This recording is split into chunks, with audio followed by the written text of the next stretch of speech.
battles of October are underway, and last night against the Braves, those ragtag blue-collar boys called the Phillies were the comeback kids.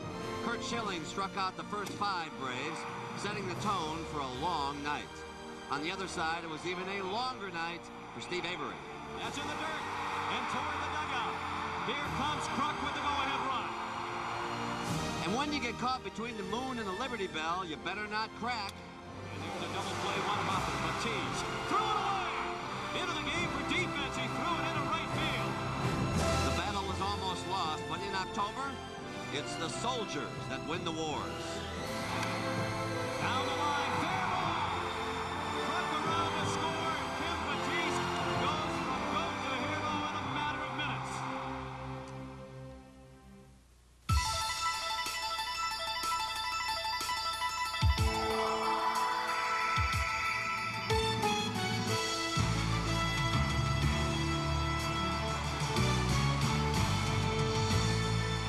So it came to this. Today in Philadelphia, hats on to their Philadelphia Phillies.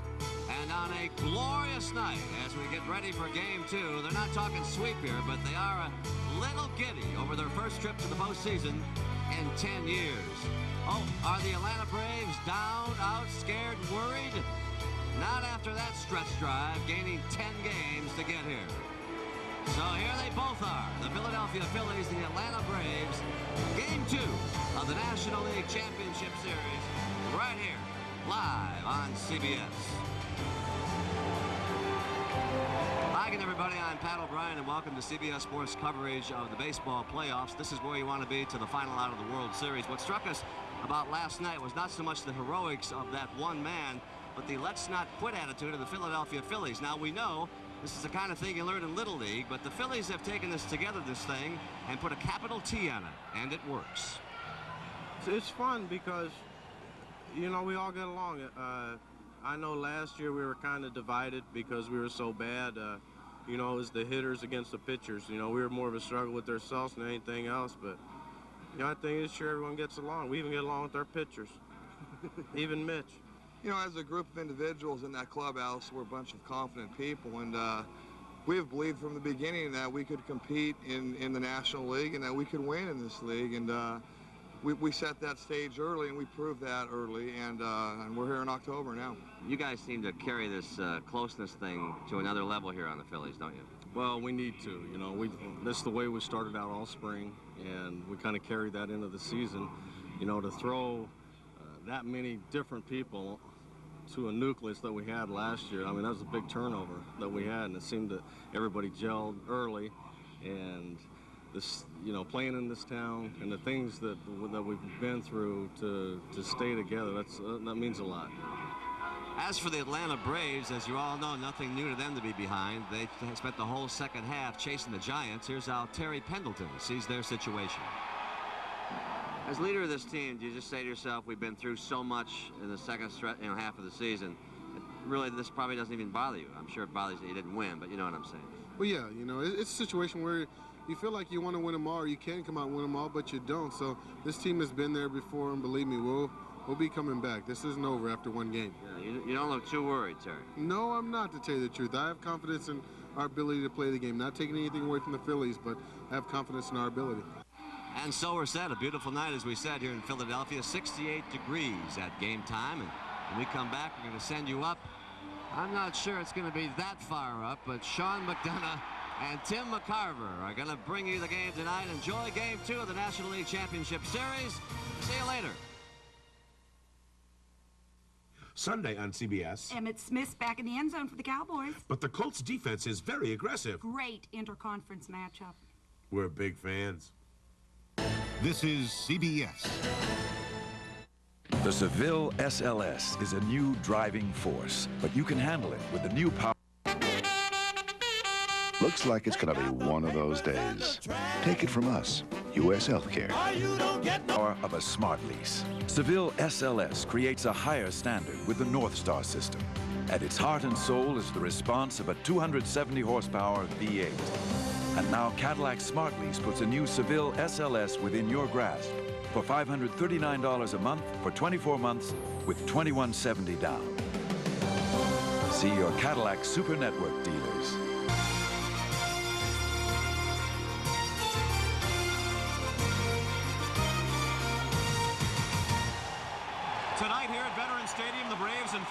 a tough act to follow, their own, as they meet in Game 2 of the National League Championship Series. Hello, everyone, and welcome back to The Vet. I'm Sean McDonough, along with Tim McCarver, and it's great to have you with us. Not only was last night's ball game a thriller won by Philadelphia in 10 innings, but we witnessed history last night. In 765 postseason games prior to last night's game, never had a man entered a ball game as a defensive replacement, made an error, and then gone on to drive in the game-winning run. But that was the transformation for Kim Batiste last night. Kim Batiste, rarely can baseball give you the opportunity to redeem yourself. It can be very unforgiving. Last night, top of the ninth inning, a throwing error by Kim Batiste, ultimately allowing Bill Pecota to score. And now the redeemer with John Kruk on at second base and one out. A ground ball by the diving Terry Pendleton. And John Kruk scores to give the Phillies their 12th extra inning win of the year. I do, however, Sean, think that the Phillies have to win tonight. That will assure them a trip back to Veterans Stadium, because if you go down to the chop shop 1-1, the Braves could very easily sweep this ball club. The pitching matchup for tonight's Game 2 for the Atlanta Braves, 20-game winner Greg Maddux. He'll be opposed by Tommy Green, who was 10-0 here at the Vet this year. The first pitch right after this. CBS Sports coverage of Game 2 of the National League Championship Series is brought to you by Lexus Luxury Automobiles, the result of a relentless pursuit of perfection. Budweiser, fresh, pure, natural, proud to be your bud. And by Aetna, a policy to do more.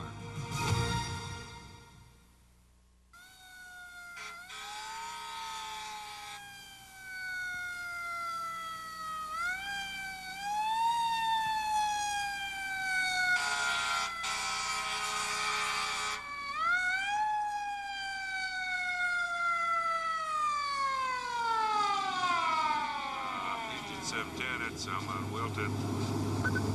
Stand by, 710.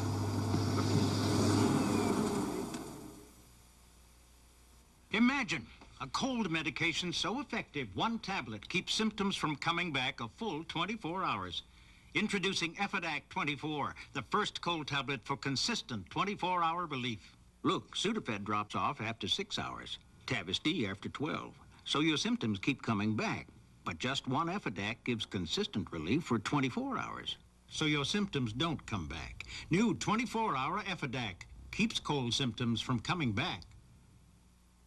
Rangers, Cherokees, Broncos, Explorers, Pathfinders,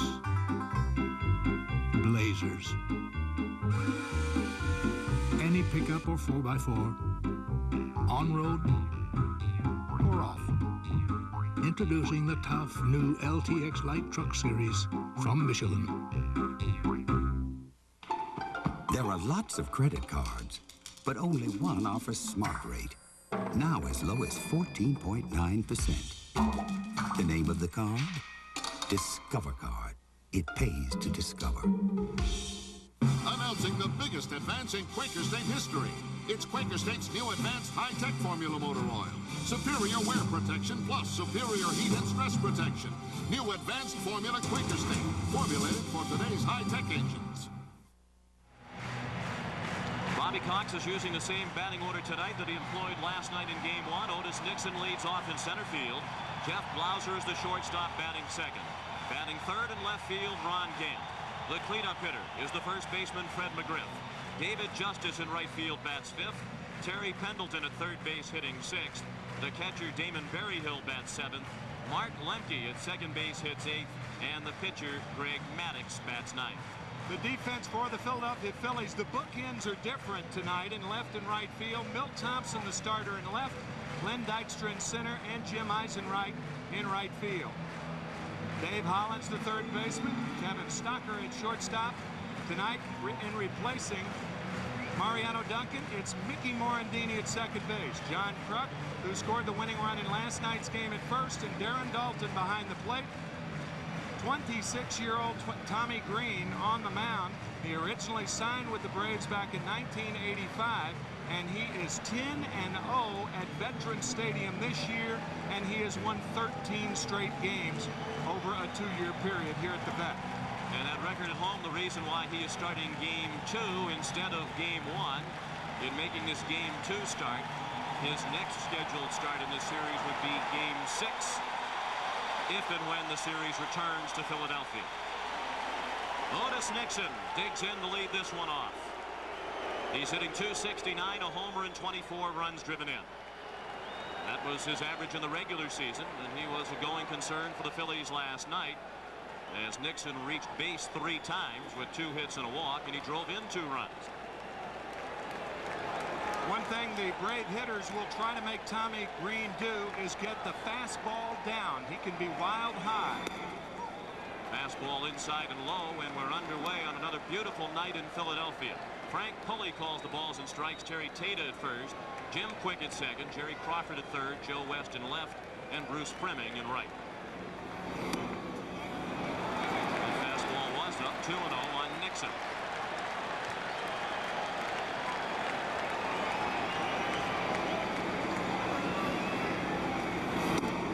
Ball 3.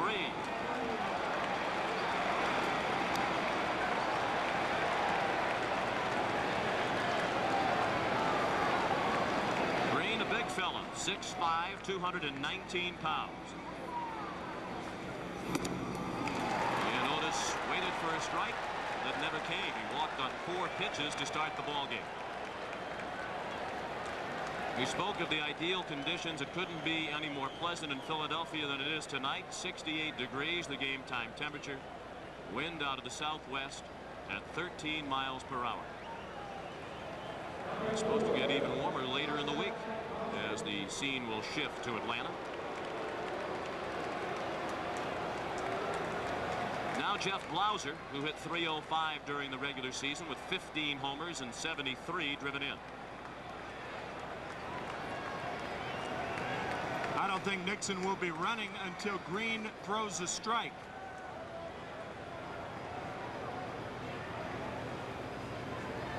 He has accomplished that with strike 1 to Blauser. Jimmy Williams, the third base coach.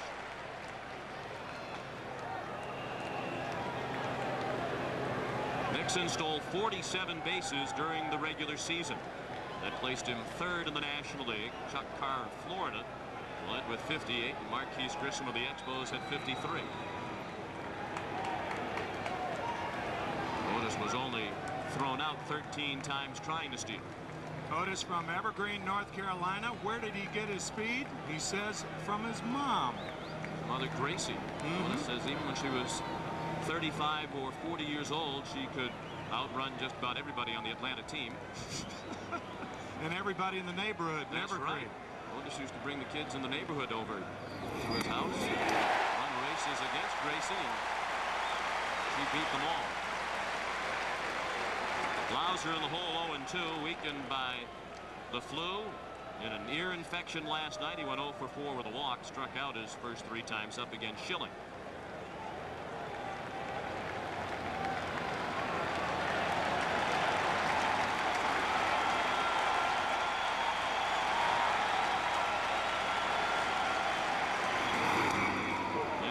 The breaking ball, 1 ball and 2 strikes.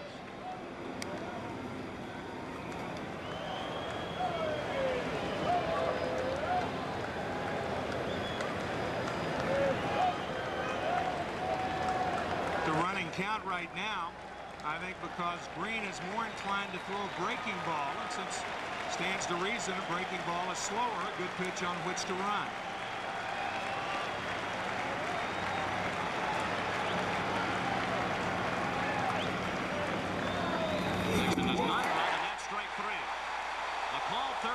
Over the outside corner. Blauser strikes out for the 4th time already in the series, and that's the first out of the ball game. I was crossed up both ways. Otis Nixon didn't run, and the pitch wasn't a breaking ball, but a fastball that sliced the outside corner.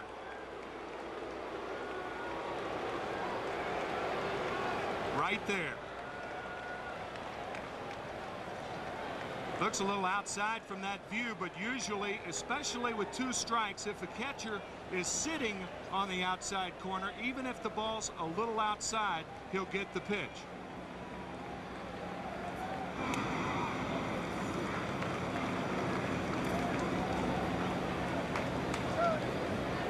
Nixon at first with 1 out now, and Ron Gant is at the plate. Those 36 homers and 117 runs batted in for Gant during the regular season, career highs. Good throw that time by Green, and Nixon was back just ahead of the tag of John Kruk. Kruk admitted after the ball game last night that his back, which had bothered him in the days leading up to last night's game 1, did stiffen up a bit as the game went along last night and the temperature dropped.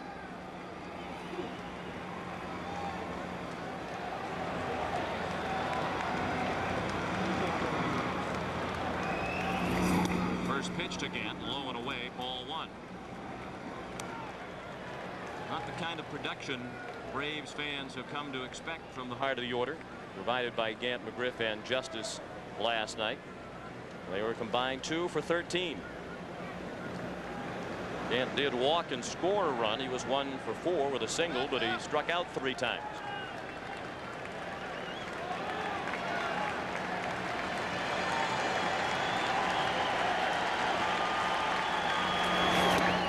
Off the glove of Dalton, and Nixon moves into scoring position.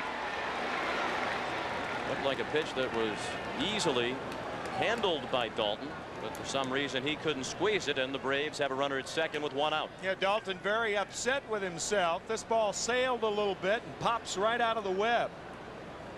Tommy Green led the National League in wild pitches. Darren Dalton, that was certainly a pass ball. And that allows Nixon, instead of stealing second base, he walks there. Now the Phillies will try to keep him close. You could see Mickey Morandini, the second baseman. Since Gant is a pull hitter, it's only natural that Morandini comes over and keeps Nixon close to second. Slap to the right side, and Morandini throws him out. Nixon at third, but now there are 2 down in the first.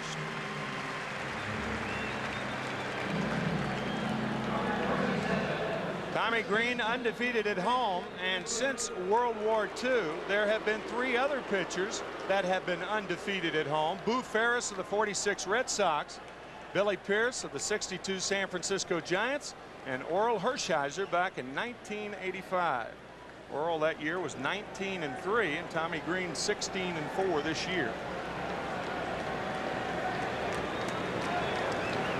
Fred McGriff lifts a high drive to deep right field, and that one is going to sail way out of here. Almost into the upper deck. It hit the facing of the upper deck in right, and the Braves take a 2-0 lead on a mammoth home run by Fred McGriff.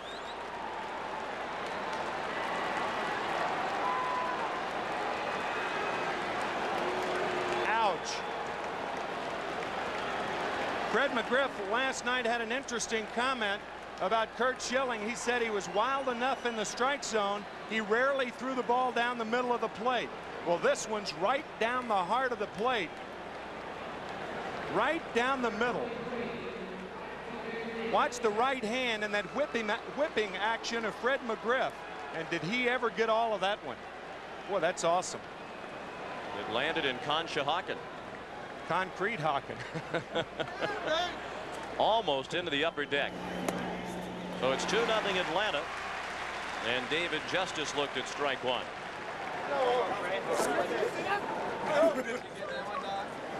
McGriff had 37 home runs during the regular season, dividing his time between San Diego and Atlanta.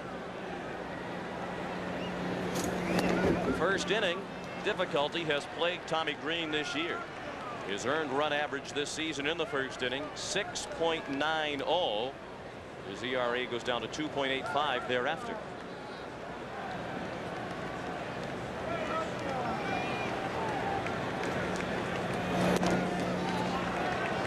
Two balls and a strike on Justice. Mentioned last night that Barry Bonds said be casting a vote for National League MVP and he couldn't vote for himself, he'd vote for David Justice. One of the reasons why the improved fielding of Justice this year, according to Barry, and Justice agrees with that. That's to right and handled by Eisenreich, and it ends the inning. But the Braves take a 2-0 lead on a tremendous blast by Fred McGriff. 2-0 Atlanta as the Phillies come up for the first time. This year during the World Series, Budweiser will bring you the game within the game. The Budweiser World Series Classic. To play, go to your favorite store, look for this sign, and pick up an official game card. Then catch the Budweiser Classic play during each game of the World Series. Each one's worth $100,000. Who knows? You could make the greatest play of the series. Nice catch.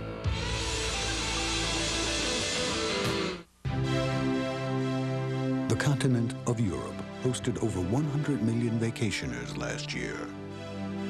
Not one of them, however, was a Lexus engineer.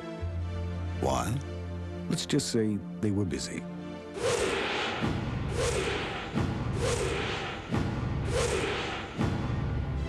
The 1994 Lexus ES. Improved, revised, refined, embellished.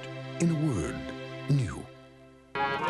Double header. I'm hungry. That goes double for me. McDonald's, I'm the double. Thanks to McDonald's Double Plays, you can get 2 double cheeseburgers for $2 or 2 triple cheeseburgers for $3. What you want is what you get at McDonald's today. One of the most innovative real estate companies in America. Peace of mind. It comes with every piece of the rock. When Harlan takes the stand, will there be justice for all? I'm a simple country duck. Doesn't he just give you goosebumps? That's why I wear this long robe. Evening shade. Then Mom and Dad are stepping out. If you'd like to wait in the bar. Dave, let's just go get a burger. No, my wife did not shave her legs for a burger. All new Dave's World after Evening Shade Monday. The lineup for Jim Fragosi's Phillies tonight. Lenny Dykstra leads off in center field. Mickey Morandini batting second at second base. John Kruk, the first baseman, hits third. The cleanup hitter, third baseman Dave Hollins. Batting fifth, the catcher Darren Dalton. Jim Eisenreich is in right field batting sixth. The left fielder Milt Thompson hits seventh. Kevin Stocker at shortstop bats eighth. And the pitcher Tommy Green bats ninth against Greg Maddux. Tough to spot a guy who led the National League in earned run average, 2 runs in the first inning. Greg Maddux, 20-10 on the year, and the Cy Young winner of a year ago, and could win it again this year.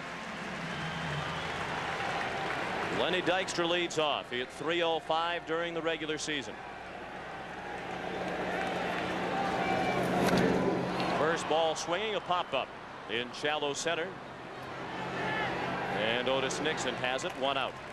To give you an idea of how far it was that Fred McGriff's home run went, Willie Stargell hit the longest ball ever right through that exit. I don't know that that ball was ever found, as a matter of fact. You can see the star right to the left of the light. Jim Bunning threw it, and I called it. I'm sorry to say, back in 1971.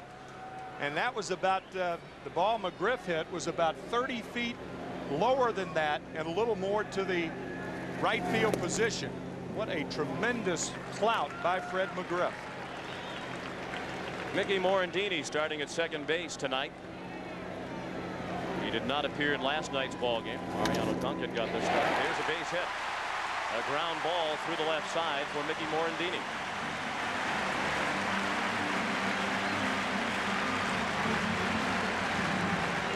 Both of these teams are just relentless on offense. Mickey Morandini, his second pitch of postseason play, and he hits it hard to left. He was second on the team in stolen bases during the regular season with 13. He was only thrown out twice. And the batter is John Kruk, 8th in the league in hitting during the regular season at .316. Kruk scored the game-winning run in the 10th. He doubled with 1 out off Greg McMichael and scored when Batiste followed with a base hit down the left field line. Michael said both of the pitches to Two Kruk and Batiste that went for hits were changeups. That's the thing that got McMichael the #1 job in the bullpen, and there's no sense in second guessing. It's absurd to think that he should throw anything else other than the pitch that got him here.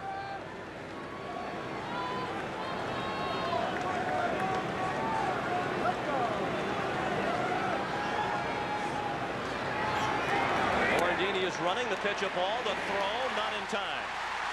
And Mickey Morandini has a stolen base.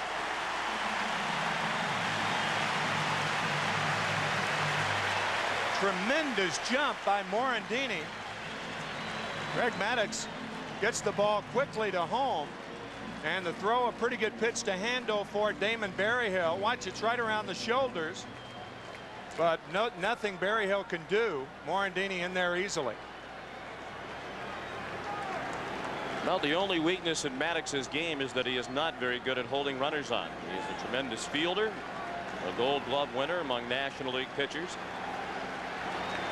Greg admits that holding runners on is an area in which he's going to have to improve. Ball inside the Kruk, and he's in the driver's seat at 3-0. His on-base percentage during the regular season, .430. Only Barry Bonds reached base more often in the National League. John Kruk, also a guy that Jim Fregosi gives the hit sign to on 3-0. On this count, you have to be very selective, however. And he was laid off the pitch high and away. 2 men on with 1 out for Philadelphia in the bottom of the first. The Braves lead 2-0 on a home run by Fred McGriff.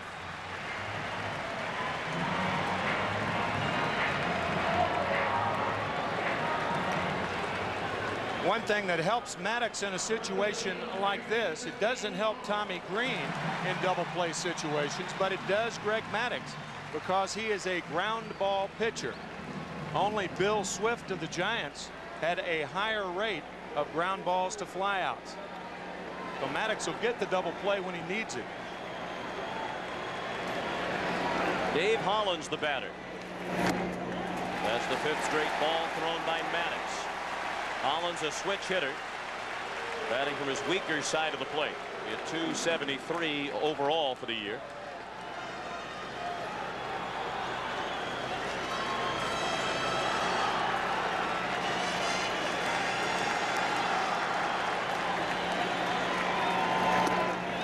A ball outside, 6 in a row, wide of the strike zone. 2-0 on Hollins.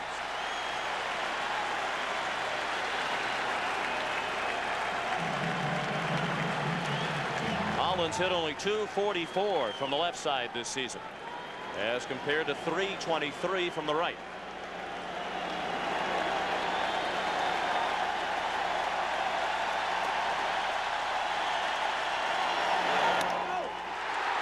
To center field, Nixon with a long run, but he's there to make the catch.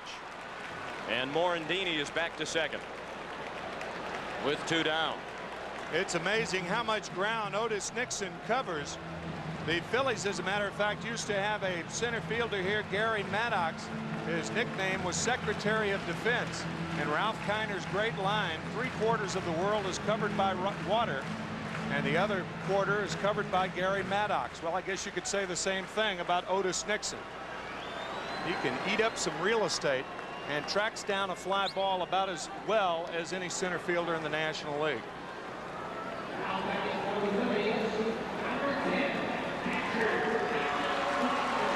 So first and second with 2 outs for Darren Dalton, who drove in 105 runs during the regular season. Dalton was 0 for 3 last night. He was intentionally walked once. 2-0 Braves in the bottom of the first.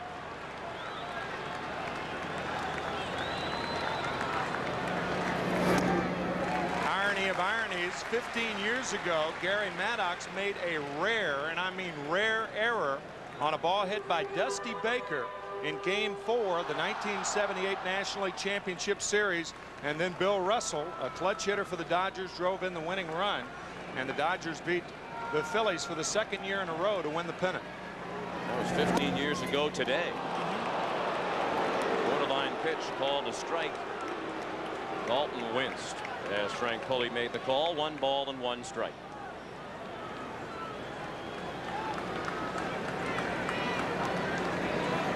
Morandini is the runner at second. Blauser is almost directly behind him. Jeff playing way up the middle for Darren Dalton. Mark Lemke, the second baseman, is in shallow right. Just a little bit low. 2-1 on Dalton. Pretty good description, because whenever a second baseman plays a left-handed hitter behind the line, and he's deep. Look how deep Mark Lemke is. Fred McGriff also, for that matter. Braves playing Dalton around the left in the outfield and to pull on the infield.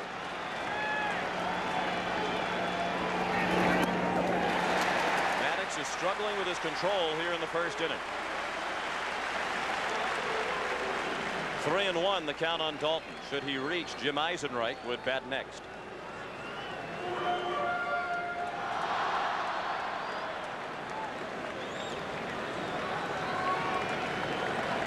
Maddox is 27 years old. 6 feet, 175 pounds, from Las Vegas. He deals the 3-1 right down the middle, and the count is full with 2 outs. The runners will be off with a payoff pitch.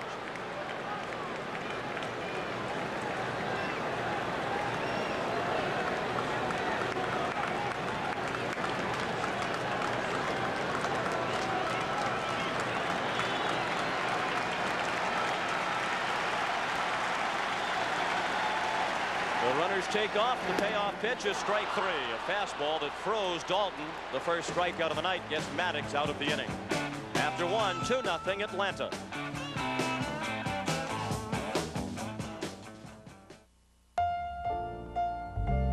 Over 2 million vacationers visited historic Philadelphia last year. Not one of them, however, was a Lexus engineer. Why? Let's just say they were busy.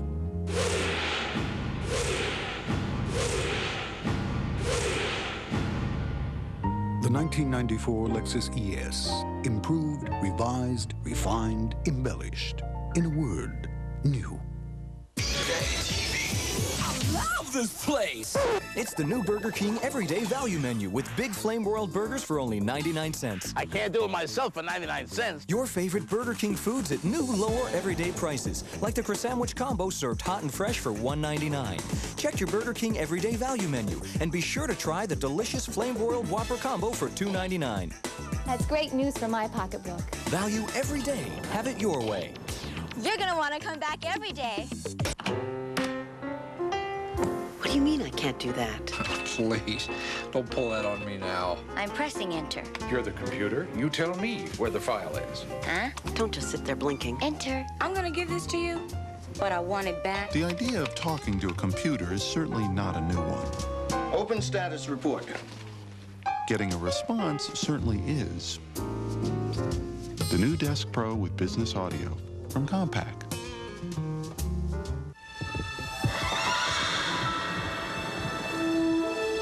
At the Mutual of Omaha Companies, we understand that the well-being of the individual often depends on the strength of the group.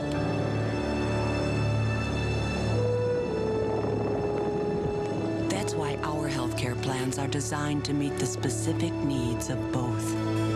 Mutual of Omaha, managed healthcare plans to protect your changing world. Tonight, Tracy Ullman and Don Hockey Puck Rickles. Plus, free beverages available at the refreshment tent. Tonight on CBS. Tim told you about the Gary Maddox error 15 years ago today. Here's what it led to. 1-0 pitch. It's all over at this guy. For a base hit. Ron Chafee wins, and it's all over. The Jets by Maddox. The Dodgers win the pennant again. Bill Russell with 2 outs in the bottom of the 10th inning. Game 4. Knocked in Ron Cey with a winning run. Dodgers won their second consecutive National League title. And if the pitcher looked familiar to you, well, he threw out the first pitch in last night's game. Tug McGraw, the Tugger, Rum Tum Tugger. Terry Pendleton looks familiar. 1-1 the count. He's beginning the second against Tommy Green. The Braves batting with a 2-0 lead, courtesy of a Fred McGriff first inning home run. course, the Braves in search of their third consecutive National League pennant. They're trying to become the first team to do that since the Cardinals of 1942, 43, and 44. Yeah, a young catcher named Tim McCarver was just breaking in. Sorry, I interrupted. Yes. You're not as sorry once you heard what I had to say. That's what I meant. I was being facetious. The Cardinals winners of 3 pennants in 1942, 3, and 4. And if Atlanta wins it this year, it'll be the first time since 1944 that a team in the National League won 3 consecutive pennants. The Braves have been in 6 World Series in their history. 2 with Boston, 2 with Milwaukee, 2 with Atlanta. And the Philadelphia Phillies have appeared in 4 World Series, winning only 1 back in 1980. That's in 110 years. They won 1 World Championship. So you're saying the reason we have the picture of Stan the Man instead of you was that those Cardinal teams were actually a little bit before your time? I am indeed saying that. 2-2 the count. Tommy Green, a native of North Carolina, proud of his rural roots, and his teammates call him Jethro. Just about everybody on this Philadelphia team has a nickname, some more flattering than others, some really not the least bit flattering.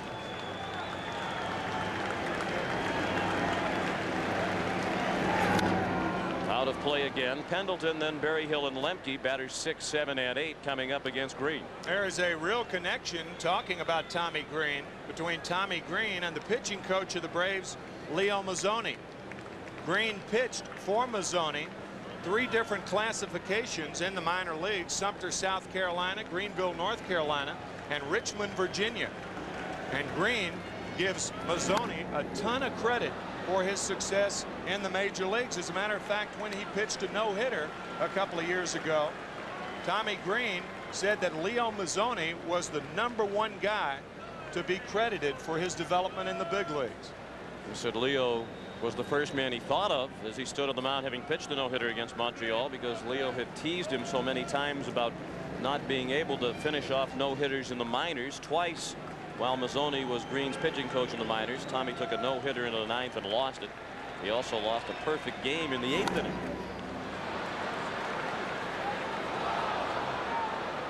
Two and two, the count on Pendleton. With his appearance in this game, Terry Pendleton has now appeared in 28 League Championship Series games in the National League, and that ties Pete Rose for the record.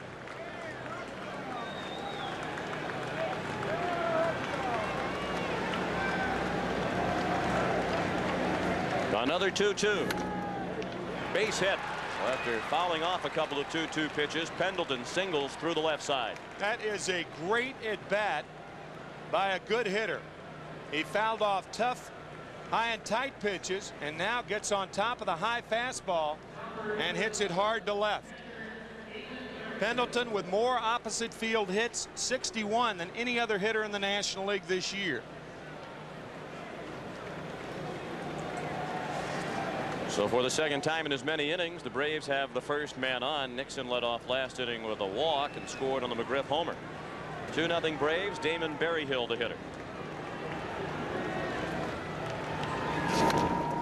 Down to first. Fair ball. Kruk a nice diving backhand play reaching across his body. And the only out he could record was at first. Pendleton in a scoring position with 1 out. An excellent play by Kruk.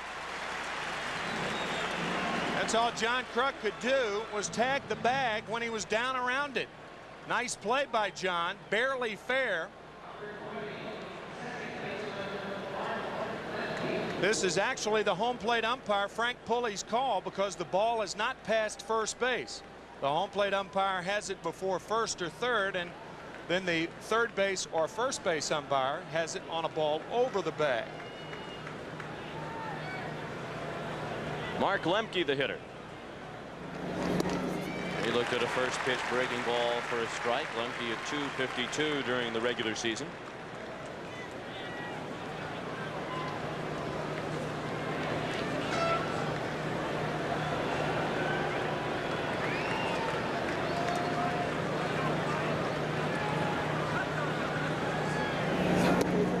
the breaking ball missed. 1-1 on Lemke. Tommy Green, originally a first-round draft pick of the Atlanta Braves back in June of 1985. He was traded to Philadelphia in August of 1990 with Dale Murphy for Jeff Parrott, Jim Vatcher, and Victor Rosario. Bobby Cox told us before the game it wasn't that the Braves didn't think highly of Green's ability, but he was out of options to be sent back down to the minors, and he wasn't going to make their pitching staff, so they felt they could get something of value in return for him. They would do it, and they did.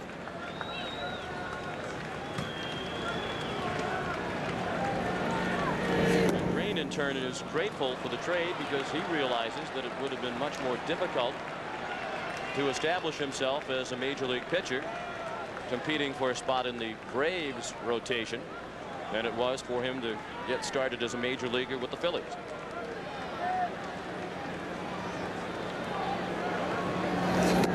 On the corner, excellent pitch, and the count is full on Lemke. Brings us back to the conversation we had with Jim Fregosi yesterday. He said that's how a lot of young pitchers are acquired right now. That you wait until they develop in other organizations, wait until they're out of options, and then pick them up. And that's what happened to Tommy Green. In the air to left, and Thompson is a long way to go, still running back to the warning track to make the catch.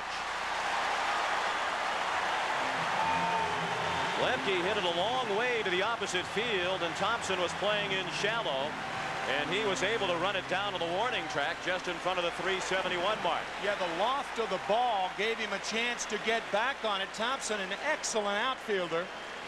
He made what could have been a game-saving play on the double hit by Greg Olson in last night's game.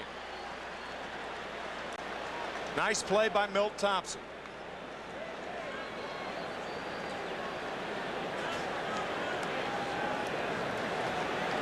Terry Pendleton halfway on that ball. You don't want to tag up if the ball hits the base of the wall.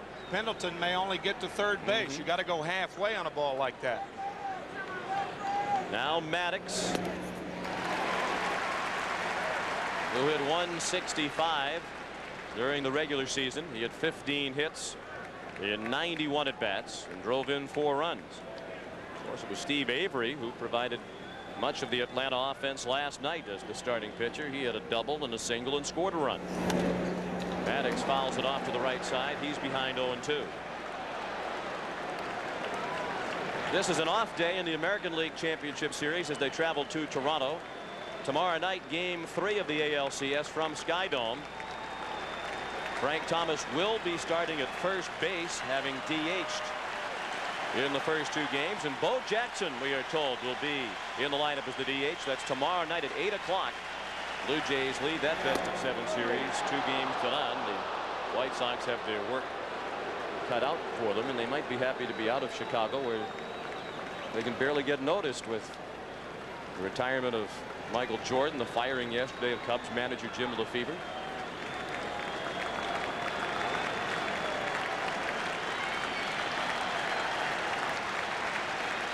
Now the 1-2 to Maddox. Struck him out with the breaking ball. Second strikeout for Tommy Green. It ends the inning after an inning and a half in Philadelphia. 2-0 Atlanta. It has a computer-controlled safety system, but it isn't an F-15 fighter. It has gold-plated connectors for longer life, but it isn't a deep space probe. It cost hundreds of millions of dollars to develop its technology, but it can be yours starting at around $13,000. It's the 1994 Toyota Corolla. You can't buy a more impressive car for less. Hitachi. Oh, wait, that's my phone. I'll connect you now. Bonjour, here are the drawings. Looks good from here. Hello. Okay, thanks. Goodbye. Take care. Au revoir. Hitachi makes digital communication systems and 20,000 other amazing products. Hitachi. It's coming over the hill, Sarge. Hit the lights, boys! Bigfoot! 2 square feet of pizza and a tasty new crust, all for $10.99. Bigfoot Pizza, the biggest pizza you can get delivered.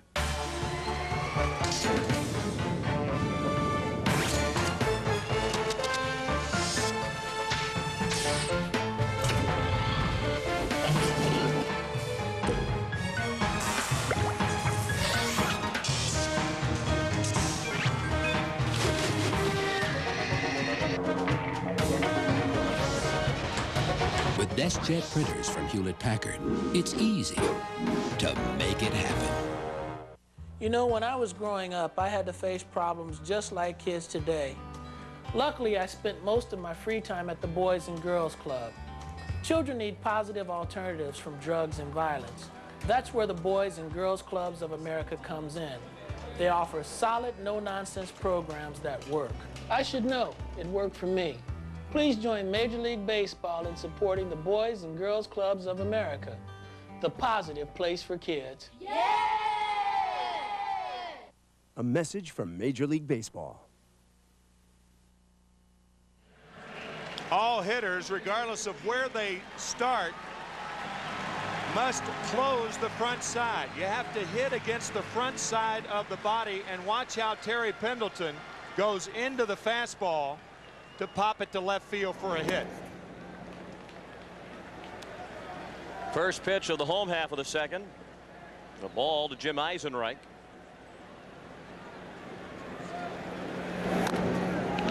Little chopper out in front of the plate. Maddox applies the tag. 1 out. Phillies trail 2-0 as they bat against Maddox. I mentioned he was the Gold Glove among pitchers in the National League last year, but he's made a bunch of errors this season, 7 of them, and his Gold Glove could well be in jeopardy at the expense of one of his teammates. Bobby Cox talking before the game tonight about the fielding prowess of John Smoltz and Tom Glavine. In addition to Maddox, Milt Thompson, the hitter. One thing about Maddox, though, he gets to a lot of balls that most pitchers wouldn't get to.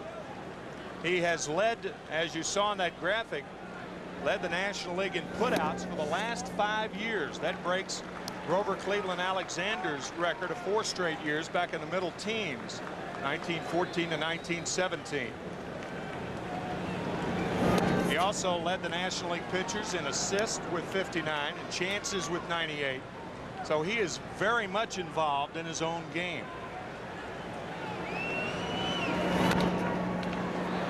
As you were saying.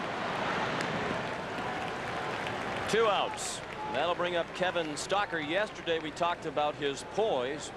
Tim McCarver spoke with Kevin about it. Well, I think a lot of it has been, you know, playing up through my college years. I had a chance to play with a good coach who was big on the basics and fundamentals, and also I just think that I've learned through playing up through the years that the quicker you learn it, the quicker you can move. And being young like me, and I really wanted to make an impact in spring training and so forth. So I made it a point to make sure that I never had to be told something twice. So, you know, if I go out there and make a mistake, I better not make the same mistake twice. So I make sure I listen. So it does take more than physical ability to play in the big leagues. He's pretty sharp, as is his sister Jill, who is in attendance here tonight. Kevin's sister Jill is his twin sister, and she is a Harvard graduate. Working in marketing in the Washington, D.C. area. Kevin Stocker's parents are in from Spokane to watch the game tonight. He's quickly in the hole, 0-2. Stocker was 0 for 3 last night, having been intentionally walked his first time up.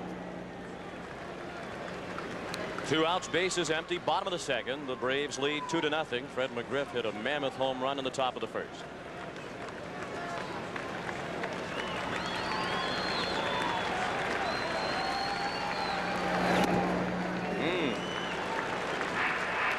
Very close with 2 strikes, but called the ball. 2-2 on Stocker.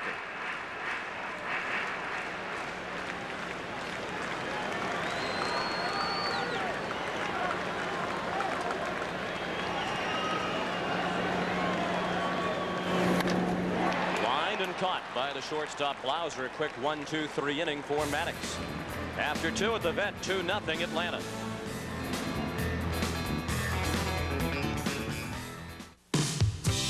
Not so complicated, as simple as can be. You're always a comfort to set my spirit free. Oh, you're the part of me that's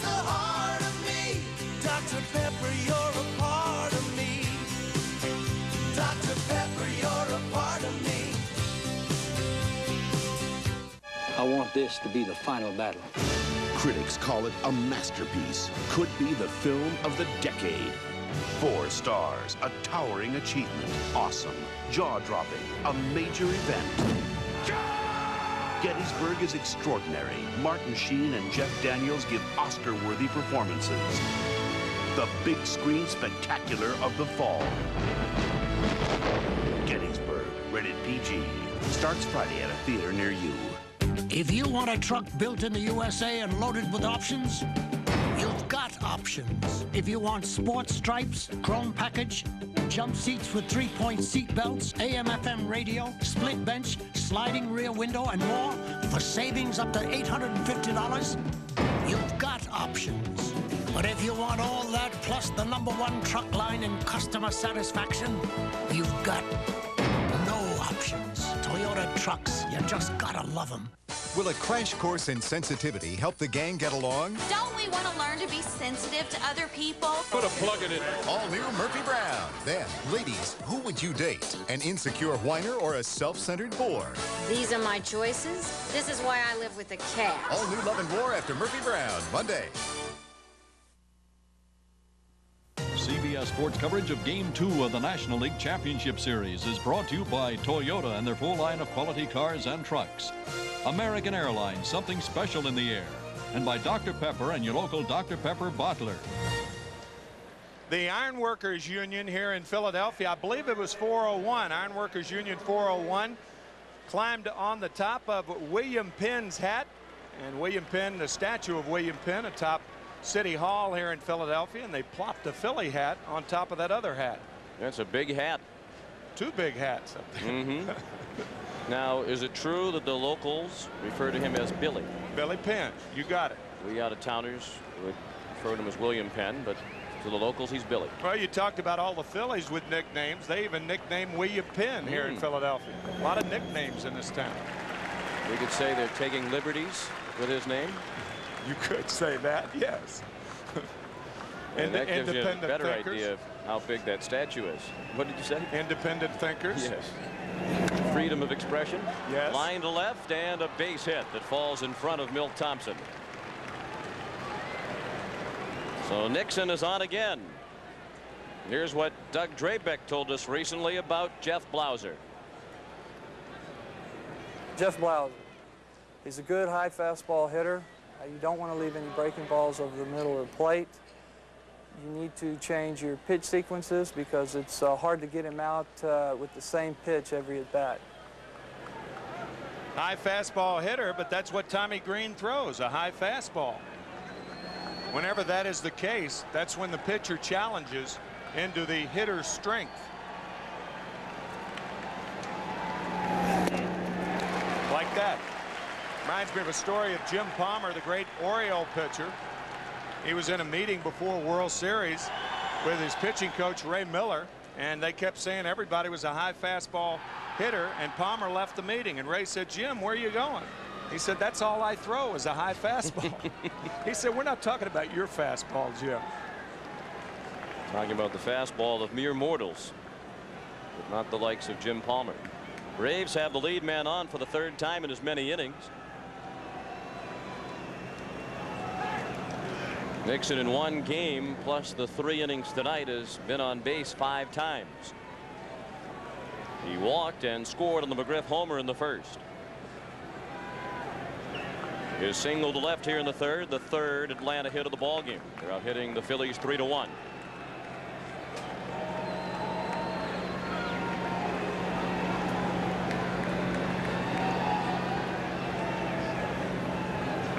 Nixon on the run. The pitch a ball. The throw a good one. And he's out at second.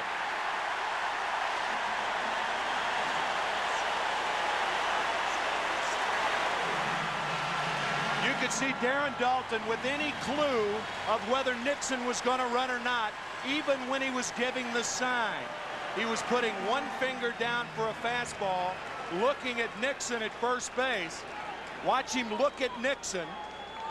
He's looking at Nixon, looking at Nixon, looking at Nixon. Here comes the fastball, a bad pitch to handle, but a perfect throw to nail it.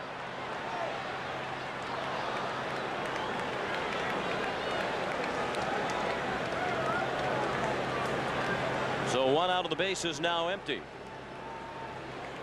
Nixon caught stealing. And the count 1-2 as Green works to Blauser.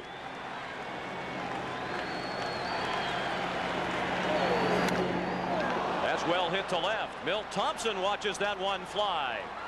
Home run, Jeff Blauser. And the Braves lead 3-0.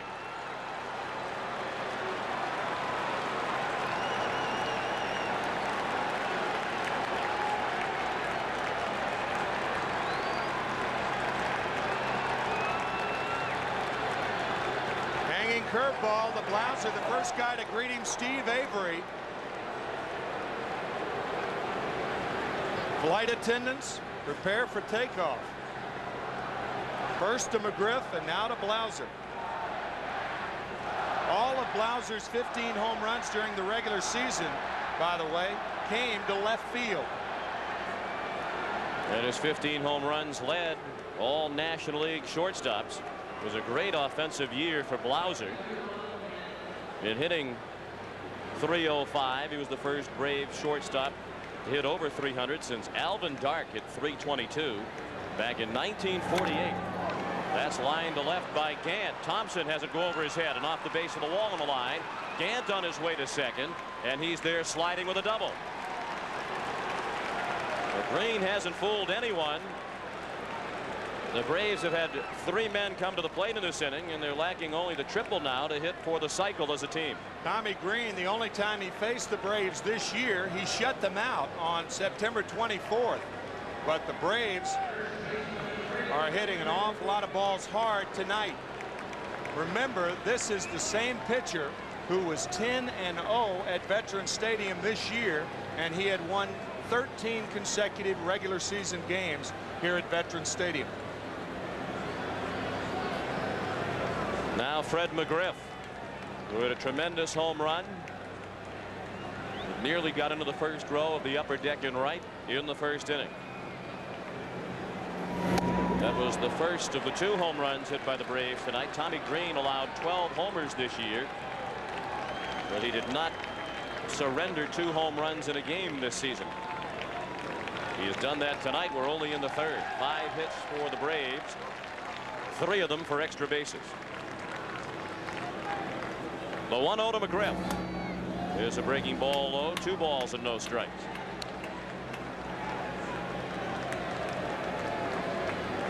Well, the Braves do not have a soft spot in their lineup in the first 6 hitters. You can't pitch around anybody. Pitch around one guy. As formidable a hitter is the next guy. You put McGriff on, Justice is coming up. Sounded like McGriff broke his bat, and he will head back to the bat rack for another weapon. In the first inning with Otis Nixon on at second base, first pitch hitting Fred McGriff. Wow.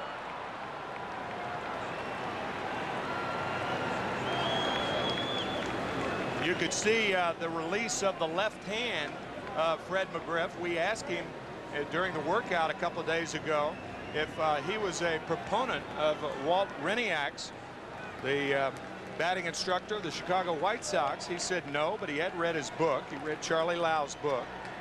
But that whipping action with the right hand over his head is what gives Fred an unusual amount of power. That is a very, very unusual hitting style of McGriff. The 2-1 pitch is in for strike 2. 2-2 on McGriff. We're in the third, and the Braves lead 3-0 as they try to even the National League Championship Series at 1 win apiece. Fred, the 10th player in Major League history to hit 30 or more home runs in 6 or more consecutive seasons. The all-time record in that area is 12 seasons in a row of 30 or more home runs by Double X Jimmy Fox.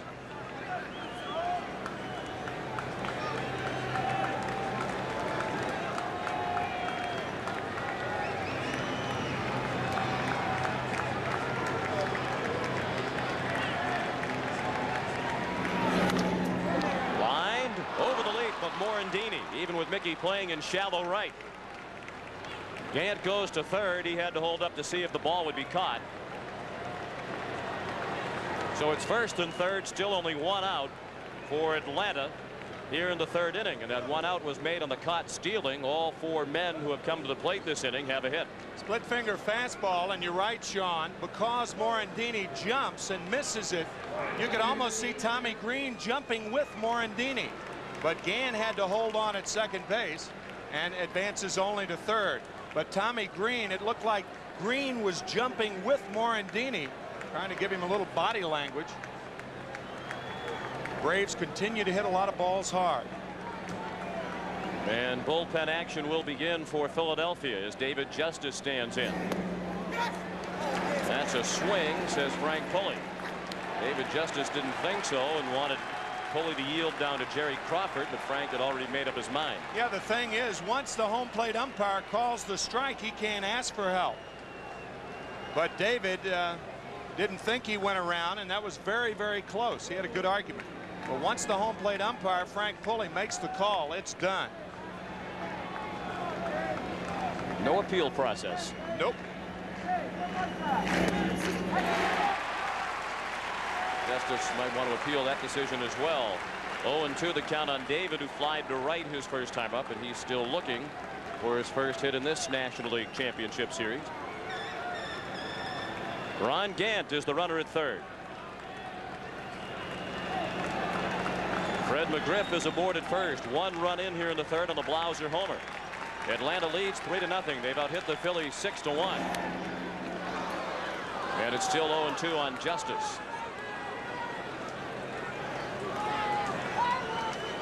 Justice had 40 home runs and 120 runs batted in during the regular season. Only 4 others in Atlanta history have hit 40 or more home runs with 100 or more runs batted in the same season, and that was distinguished company indeed. You might say, wait a minute, what about Davy Johnson's 43 home runs in 1973? He didn't drive in 100. And now there's some question as to whether or not Davy will be back as the Cincinnati manager in 1994. Even speculation that Ray Knight may take over the Cincinnati Reds and Davy Johnson may become one of his coaches. How odd would that be? Bobby Thigpen is warming up.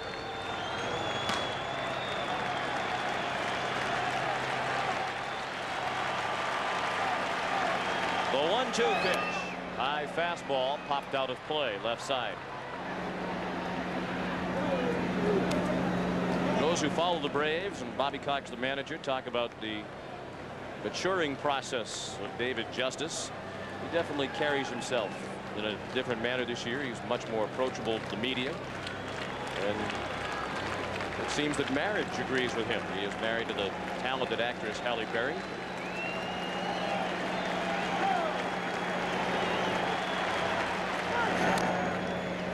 Well, I think we as a society think that baseball players, they sign contracts for multi-million dollars from the ages of 20 to 25 years old. And I think we're a little hard in thinking that they all ought to handle it well. They're all from different backgrounds, different colors and creeds. And it's a matter of maturation for a lot of players. And it's not any different than if you were a banker or someplace else. Only the dollar numbers are different. But that's also makes it very difficult to adjust. You come into all that money that soon.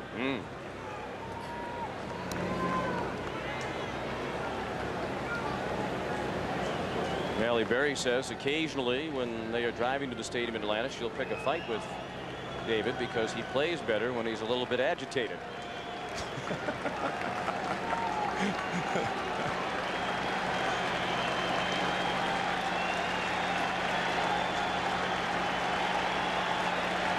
The 2-2 pitch. There's another breaking ball low, and Justice has battled from 0-2 to a full count.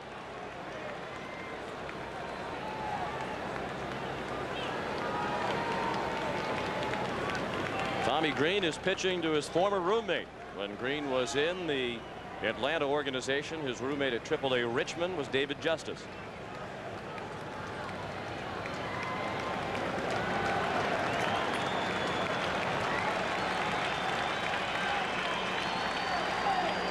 The payoff pitch is ball 4 low. McGriff was running from first with a 3-2 pitch and 1 out. So 5 men in a row have reached here in the 3rd. And the bases are loaded with 1 out. Terry Pendleton coming up next.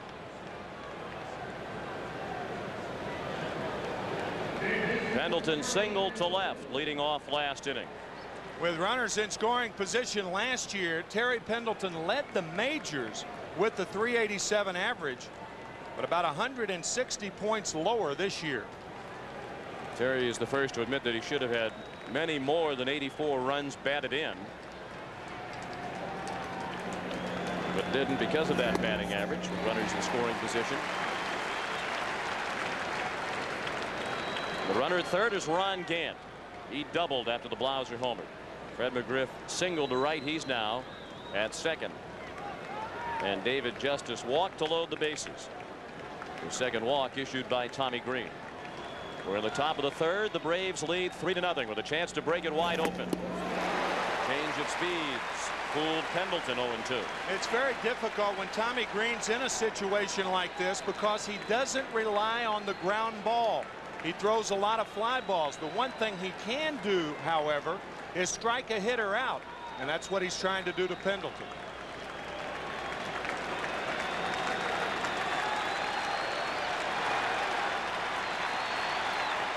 The 0-2 pitch. It nearly hit him. Might have gone through him.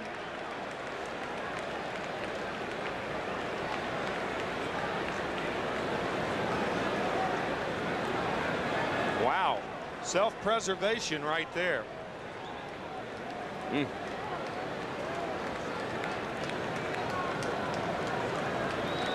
course, there was a lot of talk earlier in the year about Pendleton's weight. When he was hitting under 200 in early May, some said it was because he was too heavy. He had a few more pounds on his frame right now. He'd be standing at first base. The Braves would have another run, but Terry wouldn't be feeling too well.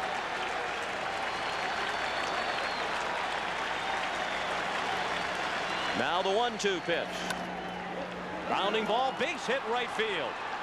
Gant is in. They'll send McGriff. Eisenreich with the throw, not in time. It's 5-0 Atlanta.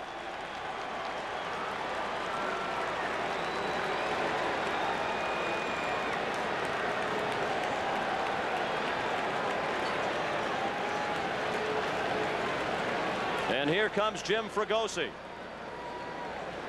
The only man retired in this inning was Otis Nixon on a caught stealing. And Bobby Thigpen will come on for the Phillies.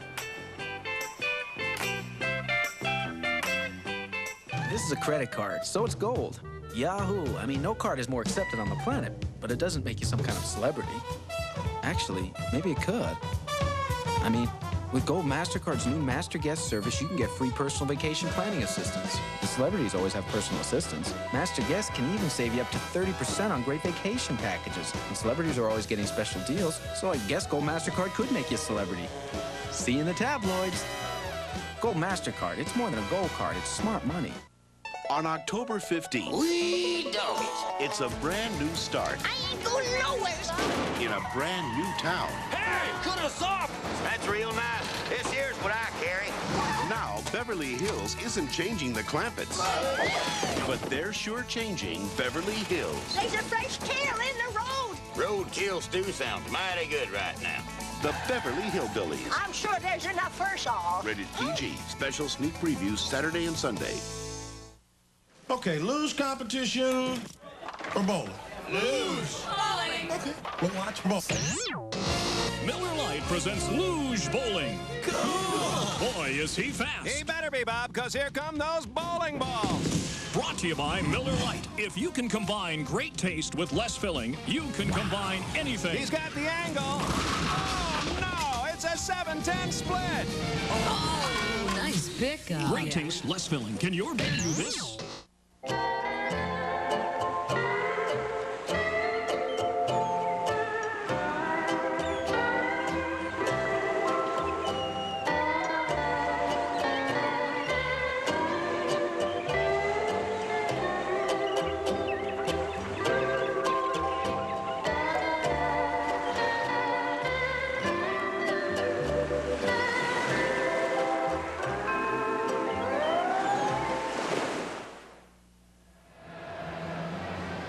In the top of the third, Atlanta leads 5-0 here at the vet. Sean McDonough with Tim McCarver, and it wasn't easy being Green tonight. No, it really wasn't. Only the second time that Tommy Green has been knocked out as early as he was tonight. Only one other time earlier, and that was here at Veterans Stadium. Tommy Green, 2 1/3, 7 hits, 5 runs, 2 walks, and 2 strikeouts. And I think the main problem tonight, he was wild in the strike zone, as opposed to Curt Schilling last night, who was not wild in the strike zone. He was hitting the corners, and Green was throwing a lot of balls down the middle of the plate. So it's Bobby Thigpen on in relief with runners at first and third. Still only 1 out, 3 runs in this inning. And here's Thigpen.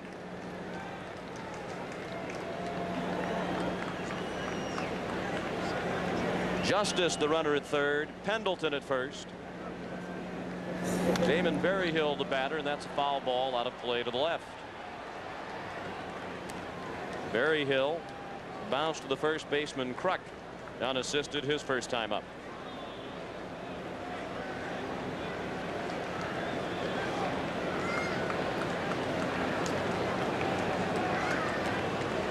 Thigpen, the former Chicago White Sox standout reliever. He has struggled in recent years. Matter of fact, he has gone downhill since 1990.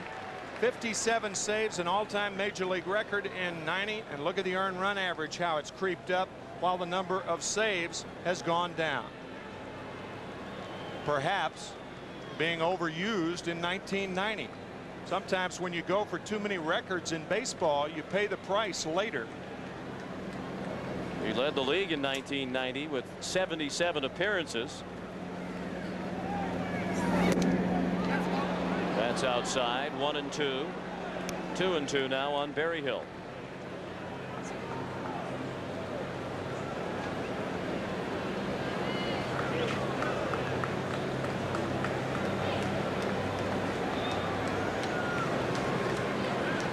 The infield a double play depth. The outfield plays Berryhill slightly to pull.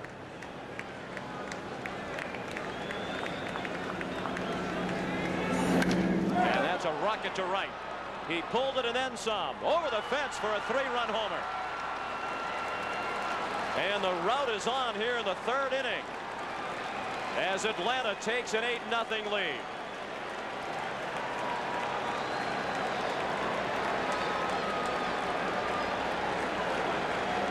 It's the third home run of the night for the Braves. A 2-run homer by McGriff in the first. A solo shot by Blauser here in the third. And now this 3-run home run by Berryhill. Bobby Thigpen trying to come inside to Berryhill, but he misses out over the plate. I mean, Berryhill crushes it. One of the interesting things about this inning is that no Brave has made an out from the plate. The only out that was made, Otis Nixon was caught stealing for the only out in this inning after he had singled to get on. Nixon started the inning with a single and then was thrown out stealing. Then Blauser hit the solo home run. Gant doubled. McGriff singled. Justice walked to load the bases. Pendleton singled to drive in 2. And then Berryhill hit the 3-run homer. 2 of those 3 runs on the home run charge to Green. Tommy surrendered 7 earned runs in 2 1/3 tonight.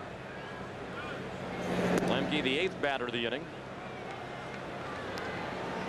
Mark flied to left last inning. To deep left, he sent Milt Thompson back to the base of the wall.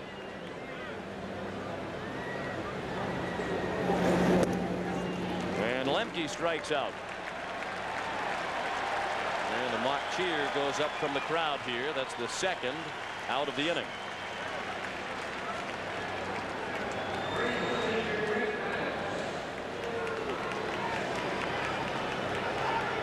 And that brings up Greg Maddux,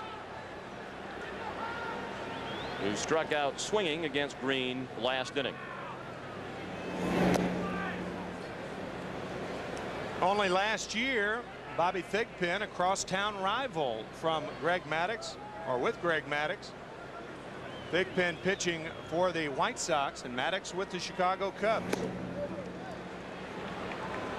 Check swing, no swing, says Terry Tata. Maddux ahead 2-0. Greg left the Cubs as a free agent after last season, signed a 5-year contract with the Braves worth $28 million. He actually turned down an offer of about $6 million more over the same span of 5 years from the New York Yankees, because he said he wanted to pitch for a winner.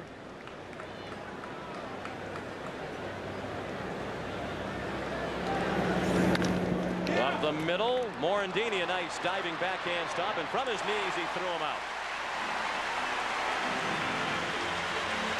6 runs in the third for Atlanta, and we'll return to Veterans Stadium after this message and a word from your local station. Down below us ought to be farmland. Harry Smith. What do we see right over here? Paula Zahn. You live with the man who happens to be your boss. We're back in the Rose Garden again, live with President Clinton. And Mark McEwen. Would you ever play Psycho Tom Cruise? CBS This Morning. Breakfast for your head. How much romance can you stand? So where's he taking you? To dinner. How much passion can you take? Corn nuts. Okay. Northern Exposure is for lovers, all new Monday. This is CBS. Here's a camera tip. In order to get a nice steady picture, one that doesn't jiggle or bounce around, remember, it's important your camera be mounted on a solid object specially designed to minimize vibration. Dodge Intrepid, running at, let's say, 85 miles an hour, would be a particularly good choice. Dodge Intrepid. This changes everything.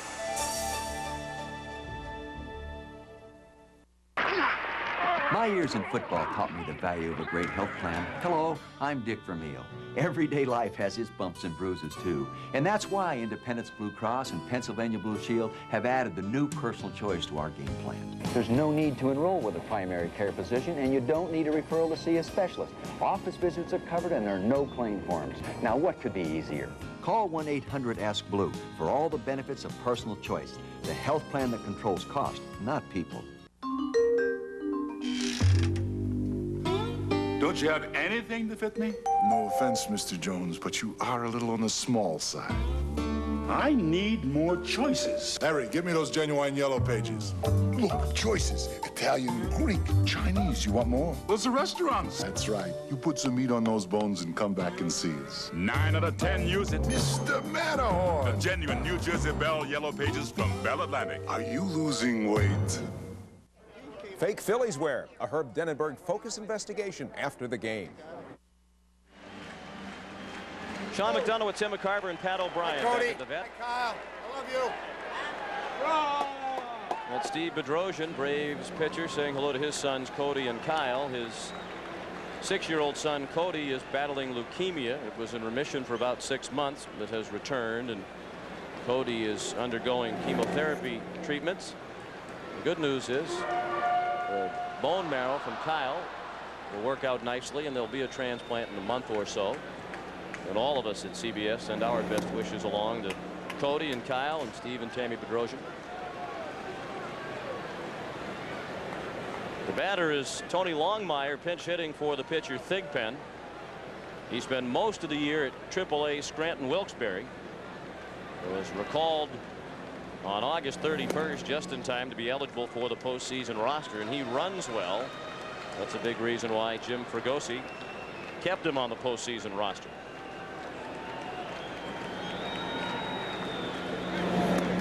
Varying reasons that players want to win and get to the World Series. We saw Curt Schilling, the seat that he left for his father, who passed away 5 years ago. And Steve Bedrosian wants to get to the World Series to dedicate the World Series for Cody Bedrosian.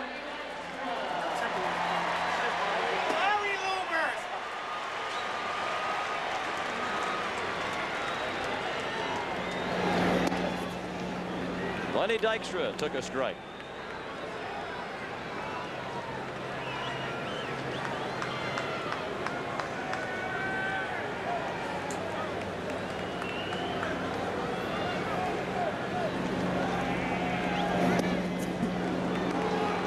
And another 0-2 on Dykstra, who flied to center. I guess for the eternal optimist, you could say that the Phillies won 50 games in which they trailed at some time during the season.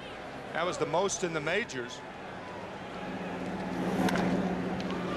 A little tough against this pitching staff of the Braves, however, but they did win a game in which they trailed 8-0. That was back on April 26th when they were playing the San Francisco Giants, and they beat the Giants in 10 innings, 9-8.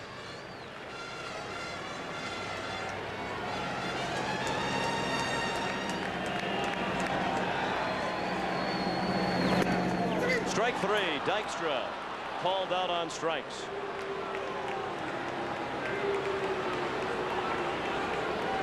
And that'll bring up Mickey Morandini, who once upon a time pulled off an unassisted triple play. That was against Pittsburgh, and you might notice that guy running to second, he will probably be the National League most valuable player, Barry Bonds. That was the 9th unassisted triple play in baseball history last September. And the first ever by a second baseman in the National League.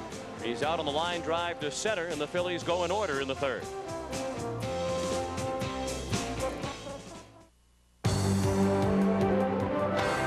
Toyota proudly presents All-Around Champions. A hero possesses exceptional qualities: kindness, greatness, the ability to grant special wishes. To many, Dave Justice is a hero. The time he spends at hospitals signing autographs and providing inspiration can make any child a believer. So much so, it's hard to tell who's the hero and who's the admirer. Toyota is proud to assist Dave by contributing $1,000 to the Ronald McDonald Children's Charities. No matter how far the journey, the need to make it home is basic, instinctual, undeniable.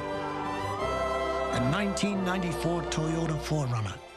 For the way there, for the way back. I don't say this to many people, but the job we do is the most important job I can think of. Okay, guys, listen up. I mean, there's no such thing as a B-plus mechanic on this airline. Let's do it. Let's go. Even the most junior mechanic can keep an airplane in this hangar if there's a hint of a problem.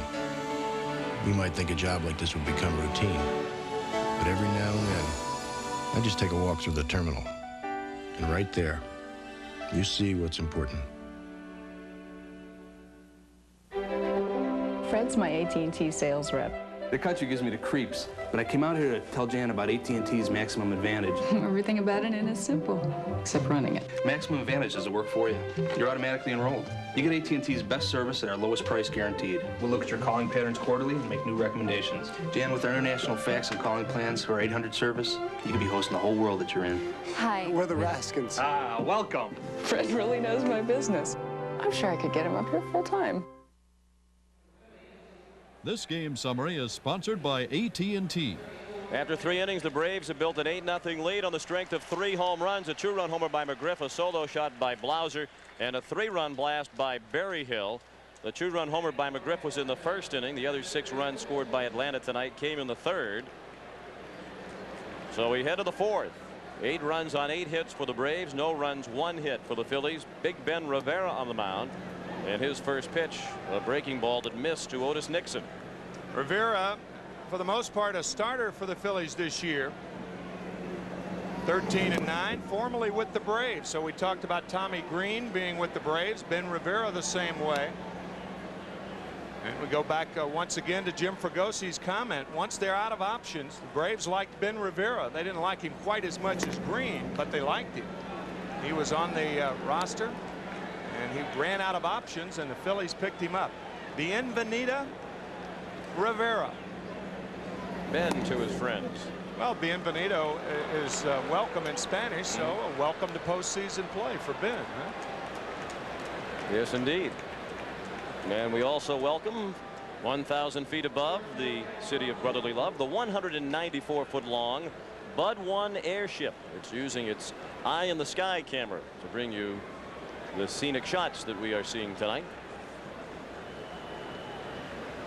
Looking down at a very quiet Veterans Stadium, a crowd of 62,000 expected, a sellout on hand. They've watched the Braves build an 8-0 lead. Just watched Otis Nixon reach for the third time in as many plate appearances tonight. Blauser out on the fly ball to center. Nixon returns to first. Blauser now 1 for 3 with the solo home run last inning. Bobby Thigpen pitched 2/3 of an inning. He allowed 1 run on 1 hit, the Berry Hill homer. He struck out 1. He is indeed big, Ben Rivera, 6'6", 230 pounds. Only 25 years old is Rivera. His breaking ball in the dirt, and a good block by Dalton shifting to his right. Over the years, it has been considered unethical for baseball players to run with a big lead. Well, in my opinion, it's quite ethical for the Braves to continue to try to tack on runs. And that's why I think John Kruk is holding Nixon on, because the Phillies are more than capable, even though Maddox is a great pitcher. And with a pop up in shallow right for Eisenreich. 2 down. But I don't think in the 4th inning with an 8-run lead, it's time to turn off the faucets if you're an Atlanta Braves player. It used to be if at any time during the game you had a 6 to 10 run lead, regardless of when it was, that it was unethical to run. But I'm recalling Whitey Herzog's line when he told Lee Elia, he said, if you tell me you're not going to try to score and catch us, I won't run.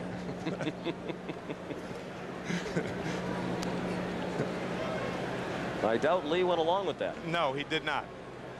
Fred McGriff 2 for 2 tonight. He had a 2-run homer in the first. He singled and scored in the third. Lee at that time was the manager of the Chicago Cubs. Lee, the bench coach for Lou Piniella and the Seattle Mariners this year. And Whitey Herzog, general manager of the California Angels.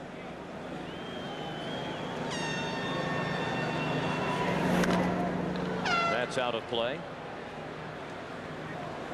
With 6 consecutive hits last inning, the Braves tied a league championship series record set by the Yankees versus Oakland in 1981. Now you might be saying, wait a minute, there was a walk to justice mixed in there, but according to the rules, a walk does not terminate the consecutive hit streak, nor does a hit by pitch or a sacrifice bunt.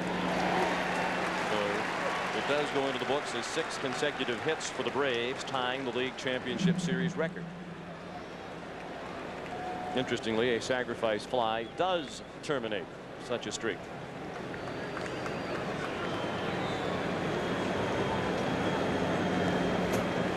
The 1-2 from Rivera to McGriff is a check swing. Ben wants an appeal. No swing, says Jerry Crawford. And it's 2 balls and 2 strikes on McGriff. Did Fred McGriff go too far? No, no way. Not even close.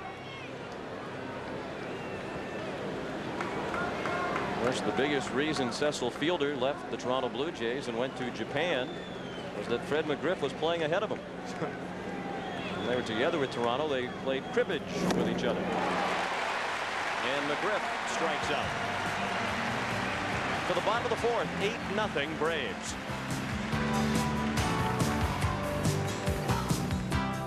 The philosophy I took the field with every day was play. I was born to play. I don't think I ever looked at it as a job. I'm here because baseball was a passion to me, and I think that's really what it has to be. I've been a member of the Hall of Fame since 1983, and American Express card member since 1986. It's been around for a long time, and I know that it's going to work. American Express is welcomed in Cooperstown and a lot of other big league towns. Besides being an educator, Jim Elkins is a collector of antiques and an occasional Montana trout. Having owned a dozen Toyota cars, Jim naturally made the T100 his first Toyota truck.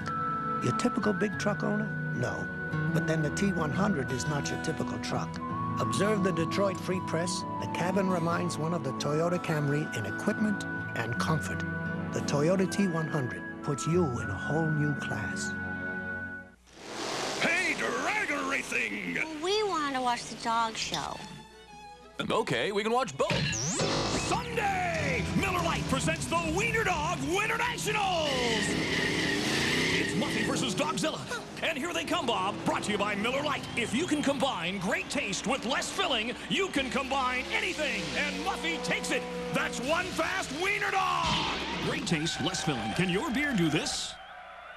This is good beer. Hi there, I'm Dave Thomas, and I'd like one of those Monterey Ranch chicken sandwiches, please. Hi, I'm Dave Thomas. I'd like a Monterey Ranch Chicken sandwich. When we stopped making our Monterey Ranch chicken sandwich, people tried everything to get one. Well, it's back, so now you can just be yourself. Hi, I'm Dave Thomas. The year 2032, in a peaceful world, two mortal enemies from another time will be unleashed. I've dreamed about killing you for 40 years. Keep dreaming. Sylvester Stallone, Wesley Snipes, Demolition Man. Rated R. Starts Friday, October 8th. Sunday on CBS. Emmitt Smith's back in the end zone for the Cowboys. But the Colts' defense is very aggressive. Great interconference matchup. We're big fans. John Kruk is certainly happy to be in the playoffs, but he told us success does have its downside. It's been the most fun I've ever had. But, you know, it's been the hardest. It's been the most painstaking, fun year I've ever had because it's been a blast winning the division, but it's a hassle because you don't realize it, but when you're real bad, when your team's real bad, you can go do whatever you want. But then all of a sudden you become good and you can't go anywhere. You can't go eat, you can't go nowhere. I mean, you try to stop somewhere and have a beer on the way home, you're there all night, signing autographs and everything. So. You know, it was more fun off the field when we were bad, but it's a lot more fun on the field now.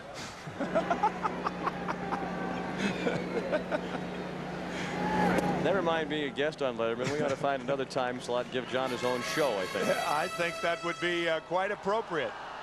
John Kruk signed as a pro when he was 18 years old. It was the first time he left Kaiser, West Virginia. And one of his great quotes, he said it was the first time he met anyone he hadn't met before. You know, he was 155 pounds when he graduated from high school, and he went to junior college close to Kaiser, about 20 minutes away from his home. And he was a point guard on the basketball team in junior college. And from what we were told, a pretty good point guard. Slowly up the middle and a base hit. A seeing eye single in the right center field for John Kruk. That's just the second Philadelphia hit of the night.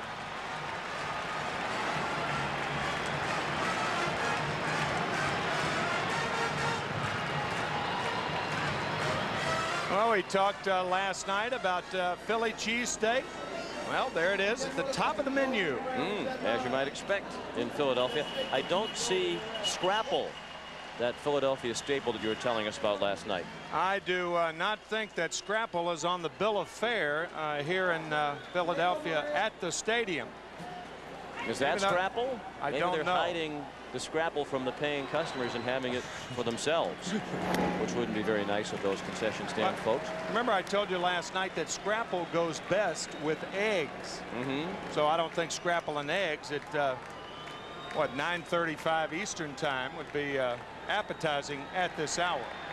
You'd have to wait till morning to have it. Dave Hollins, the batter. Now, you did tell us that scrapple goes well with eggs. Right. But you really kind of dropped the ball. I didn't drop the ball. In terms of telling us what scrapple is. No, I didn't drop the ball. It's you just didn't tell us. I said it was made out of part of the hog. The intestines. That's right. That's right. But people like it here in Philadelphia, you said. We had a scrapple company send us 9 pounds of scrapple today. They even sent us their hat.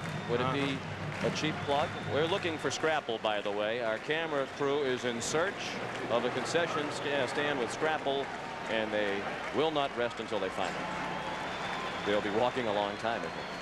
Hollins, the batter. There's a deep drive to right.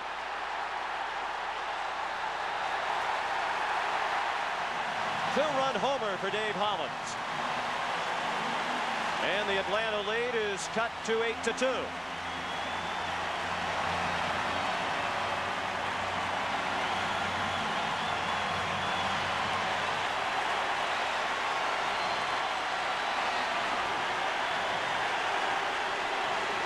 Some pitchers find it difficult to pitch with a big lead, but hitters find it easier to hit when they're behind by a lot. And the reason is most of the pitches that you get are predictable.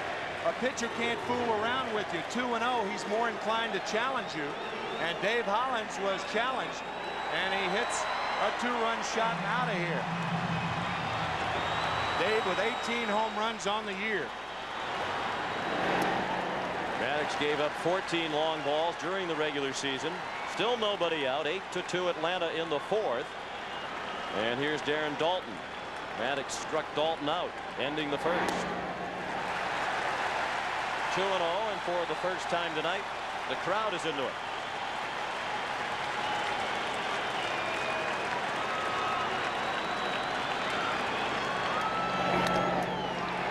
Down to first, bobbled by McGriff, and he recovered in time to get it to Maddox for the out.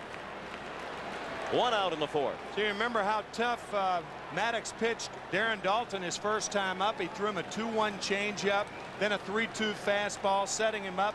Well, the count was 2 balls and no strikes, and Dalton got a fastball to hit, and he hit it hard, but right at Fred McGriff. And that was my point about it being easier to hit when you're way behind, but tougher to pitch because of the fact that you have to give in to the hitter more. Jim Eisenreich hit a tapper along the first baseline that Maddox fielded, and Gray tagged Jim out, leading off the second. Ball 1 low to Eisenreich.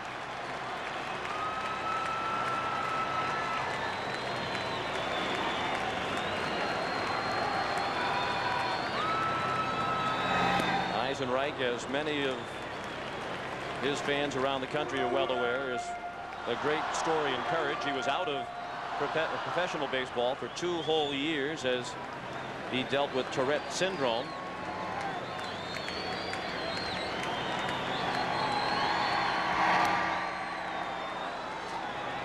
Tourette syndrome, for those who aren't familiar with it, is a disorder that occasionally causes those afflicted to have uncontrollable gestures or twitches. Occasionally they'll blurt out words involuntarily, and that was a problem that plagued Eisenreich for a while, caused him to leave professional baseball for 2 full years. But he battled back. As he said, I never lost sight of my dream, and that dream has culminated in a trip to the postseason. He has just been called out on strikes for the second out here in the fourth. Yeah, for those 2 years, as a matter of fact, 1985 and 1986, he played for a semi-pro team in his hometown of St. Cloud, Minnesota, the St. Cloud Saints, and here he is in postseason play. Milt Thompson, the batter. He bounced back to the mound in the second.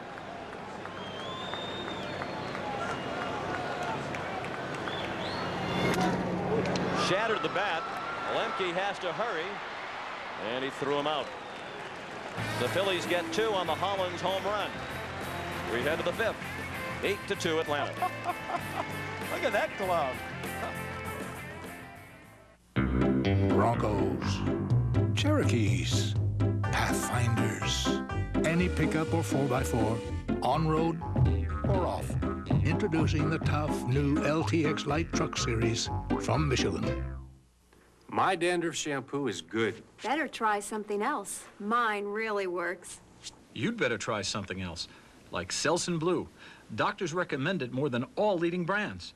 Selsun Blue. Doctor recommended #1. In the 80s, a lot of companies invested their pension funds in questionable real estate.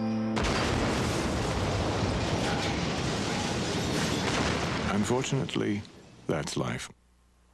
In the 80s, we invested most of our pension funds in investment-grade bonds.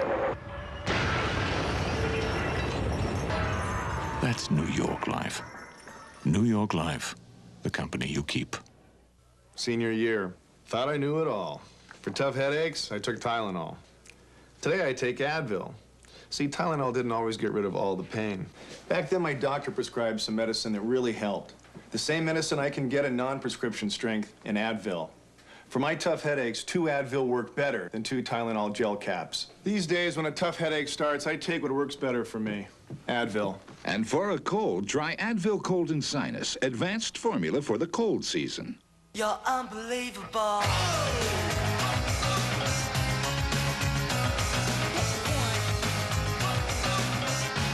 Phillies are the 93 National League Eastern Division champions. You're so unbelievable.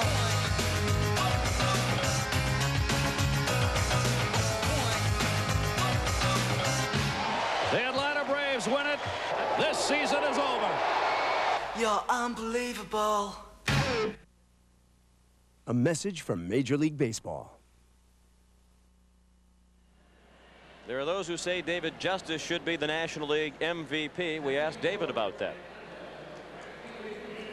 It's unfair, really, to try to pick an MVP off of our team because we have such a great team, you know.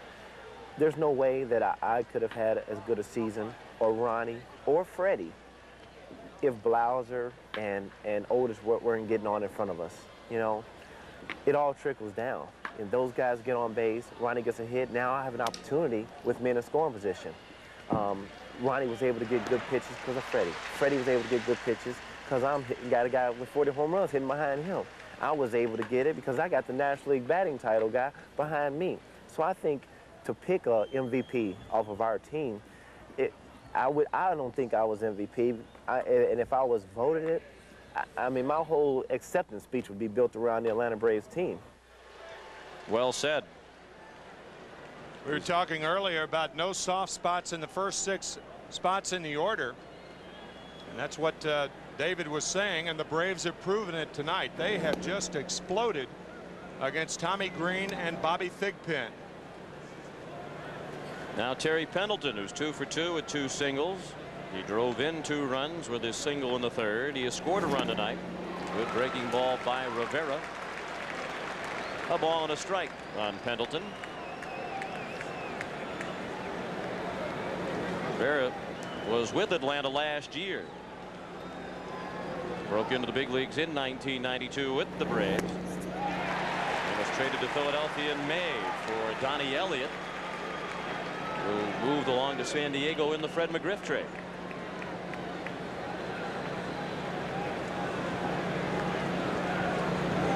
The 1-2 pitch. Check swing and a foul ball out of play. Notice that fastball inside. That's the best time to pitch the fastball on the inside part of the plate. And the better the hitter, the more you're inclined to jam hitters with 2 strikes. The reason is hitters protect the outside part of the plate. The good hitters do, so they're vulnerable in tight.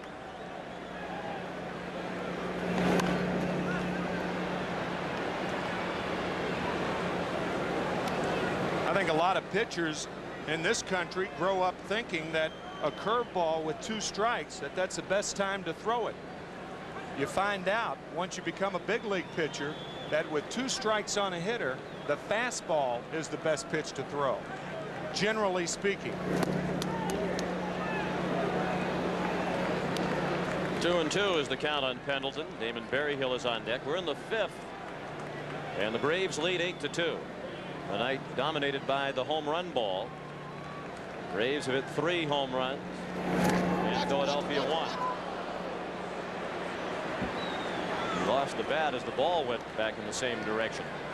That went in the Phillies dugout. Landed at the feet of Jim Fregosi. Boy, it's tough dugout duty for Jim. You might recall during the All-Star game in Baltimore, he was one of the National League coaches and got hit by a sharply struck foul ball. Foul ball and the old switching of the bat trick by Jim Fregosi. Not a nice way for Pendleton to treat his former manager. There's a deep drive to right. That's an even ruder way for Terry Pendleton to treat Jim Fregosi, who was his skipper in the Cardinals organization at AAA Louisville. 4th home run of the night for Atlanta, and the Braves lead 9-2. Looks like Terry Pendleton hit that ball with a shovel, digging it right off the ground. The one guy who hit a bunch of home runs for each of these 2 teams is standing by with Pat O'Brien. Patrick? 398 home runs, the MVP in 82 and 83. Welcome Dale Murphy to our booth. And you played with both of these teams. Who do you root for in this situation? Well, I was with the Atlanta Braves for some 17 years. Bobby Cox is the guy who got me to the big leagues, so I'll always be an Atlanta Brave. But I'm happy for the Phillies. I mean, I was there for a couple years. They treated me great. Once you get to know Bill Giles, you know, I got a little Philly in me there somewhere. You know this team and the character of this team. How are they down 7 runs? Well, this club, I guess the best compliment I could give to the Phillies is I played on a team that lost about 90 games here, and they played hard every game that year, and they didn't play any harder then than they are tonight. They always play hard, so they got a tough assignment tonight with Maddox out there, but they'll keep trying to peck away, I'm sure. We were talking earlier, and you think this is going to be a close series? Yeah, I think so. I think the Braves are an excellent team, no weaknesses, and had a great run there at the end. And the Phillies really didn't get a lot of publicity, but that's an excellent club. He won 97 games, so I think it'll go 6 or 7. Being out of baseball, you get used to it yet?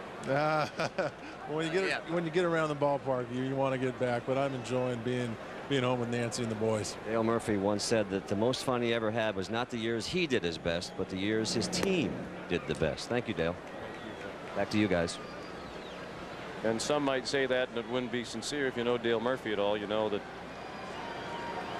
really sums up his career to a T. When he retired earlier this year, this game lost one of the classiest men ever to wear a major league uniform. Dale talking about his 7 boys. His wife is pregnant with their first girl. Due when, Dale? Oh, that's wonderful. 1 week from today. Dale's response. Damon Berryhill, the batter, with a full count. I guess Dale Murphy's got to feel playing with both clubs, got to feel like the president at the Army-Navy game. Which is played right here in Veterans Stadium. Yes, indeed it is. Where they still do not serve scrapple, as far as we can tell. By the way, the crew told me to tell you the 9 pounds of scrapple that came from the company today. Yes. Feel free to bring that home to Ann tonight after the game. We would not want to diminish your dining experience. He struck him out. Rivera fans Berryhill with the fastball for the 2nd out of the inning. The White Sox try to get back in the American League Championship Series tomorrow night, 8 o'clock Eastern time, the air time. 8:12 the first pitch from Sky Dome. How about the performance of Paul Molitor and John Olerud in the first 2 games? Molitor 6 for 9, including 4 hits in game 1. Olerud 4 for 8.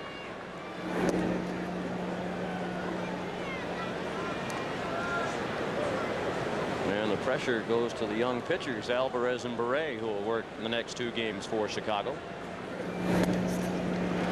We mentioned last night that the Chicago White Sox with the youngest pitching staff in the major leagues. And who is second? Bad news for the National League hitters. The Atlanta Braves have the youngest pitching staff in the National League. So guys like Glavine, Smoltz, Avery, Maddox, they're going to be around for a while. Good to see that even with his team ahead 9-2, Leo Mazzoni doesn't stop rocking in the Atlanta dugout.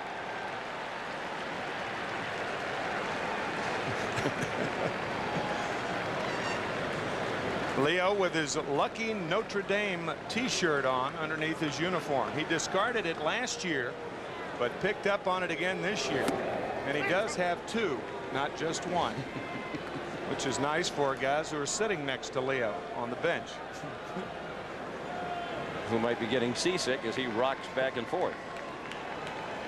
Full count now to Lemke with 2 outs. Lemke 0 for 2 tonight. Pitcher Maddox is on deck. Mark sends it down the left field line. Playable for Thompson. A home run by Pendleton in the 5th, and halfway through the ball game, the Braves lead 9-2.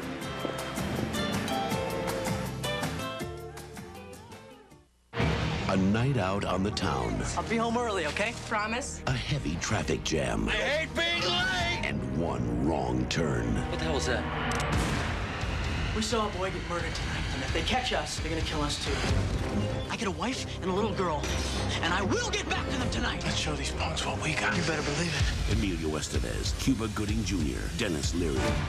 Judgment Night. You coming? Rated R. Starts Friday, October 15th at theaters everywhere.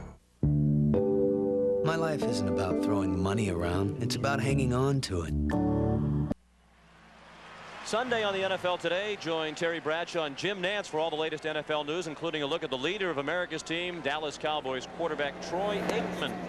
Plus a chat with Phil Simms as he prepares to take the Giants into a crucial NFC East battle with the Redskins. That's all Sunday at 12:30 Eastern on the NFL Today. It's all you need to know. Kevin Stocker, the leadoff batter in the bottom of the 5th. We can go back to the picture of Troy Aikman. If it is all you need to know, one thing that I would like to know is why Troy Aikman, in the picture that we had of him, only had eye black under one eye. He's throwing right. I thought maybe the sun was only on one side of the stadium, but then they switched at the end of the quarter. That's a possibility. Perhaps they'll tell us that Sunday at 12:30 Eastern time. I've never seen that before. Stocker lined to short his first time up. And he's called out on strikes. 5th strikeout for Maddox. 1 out in the 5th. Pitcher due up, so here comes Wes Chamberlain, who was the starter in right field last night for Philadelphia. He's been platooning in right field this season with Jim Eisenreich. He had .282 during the regular season. With 12 homers and 45 runs batted in, Wes had a good night with the bat last night. A couple of doubles before being replaced by Eisenreich, who went in for defense. Jim Fregosi said prior to the game tonight he made so many defensive changes last night he felt like he was playing a prevent defense. Following up on our football theme for this half inning. Now the Philadelphia outfielders have been remarkably successful. They lead the National League in average runs, hits, extra base hits, walks, and slugging percentage, and they're second in RBIs. That comes from 5 men. They platoon in left and right. Of course, Dykstra plays every day in center. Bobby Cox, back in his days in Toronto, used the platoons very well. At third base with Garth Orge and Rance Molnick for so many years, and behind the plate with Buck Martinez and Ernie Witt. Jim Fregosi has found success platooning in his outfield this year.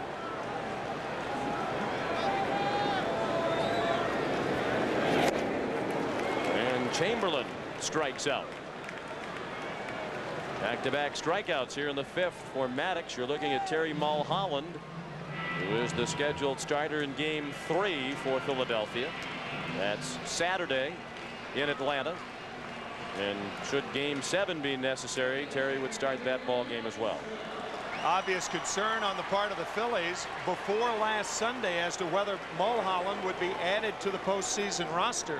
But he worked 4 innings last Sunday against the Cardinals, and Jim Fregosi telling us that Terry could have pitched a complete game that day. So he's healthy and will start on Saturday. It's 4 shutout innings Sunday against the Cardinals. Only allowed 1 hit. Looked very sharp despite not having pitched in about a month. Dykstra for 2 tonight. Batting with 2 outs and the bases empty in the 5th. The Braves lead 9-2. They've out-hit the Phillies 9-3. Two teams have combined for 5 home runs tonight.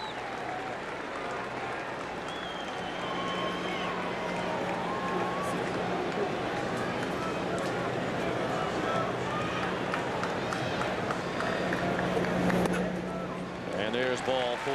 Dykstra is aboard.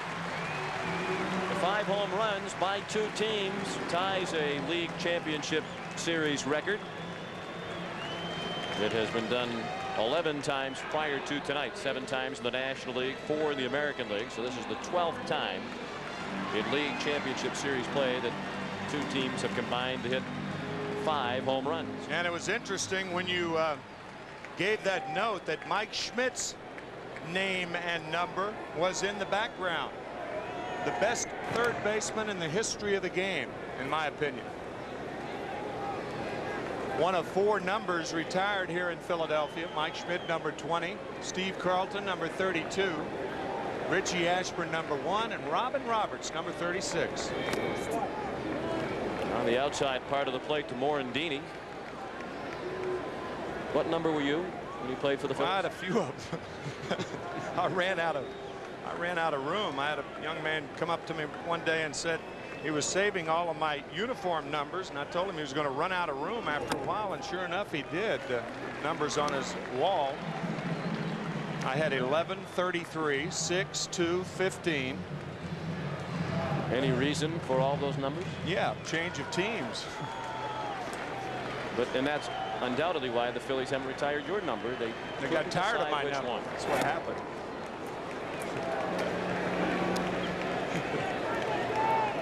1-2 the count on Morandini.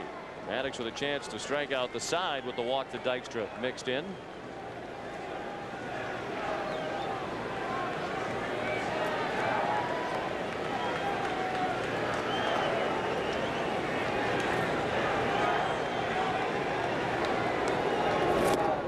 And he does. 3 strikeouts in the inning for Maddox. We'll return to Veterans Stadium after this message and a word from your local station.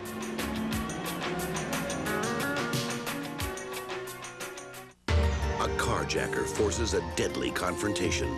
I don't think he's a criminal. I will not call it self-defense. You hate guns. I hate the thought of being carjacked. In a season premiere as shocking as today's headlines, You crossed the line. Emmy winner Tom Skerritt and Emmy winner Kathy Baker return in the Emmy-winning Best Dramatic Series. CBS invites you to experience television's best. Picket Fences, coming Fridays. This is CBS. Murphy, that package you sent to Denver, it never got there. Introducing tracking software from Federal Express. It was picked up at 5:20 last night, and it was delivered at 9:42 a.m. and signed for by Kate Donovan. Shall I call her for you, sir? Never mind. Now you can track packages right from your computer on your desk.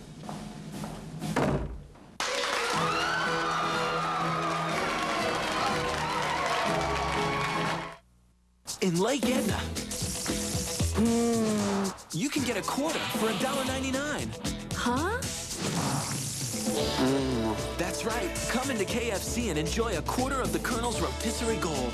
Slow roasted, deep marinated, and now with a cornbread muffin for just $1.99. Get it? Got it. A quarter chicken and a cornbread muffin for just $1.99. At KFC, we do chicken right.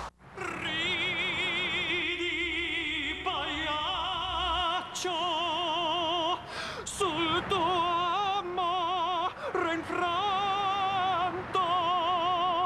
ridi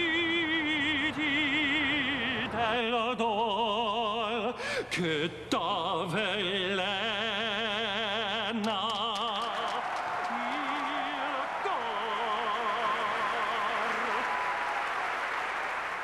A Princeton professor claims literature's highest prize after the game.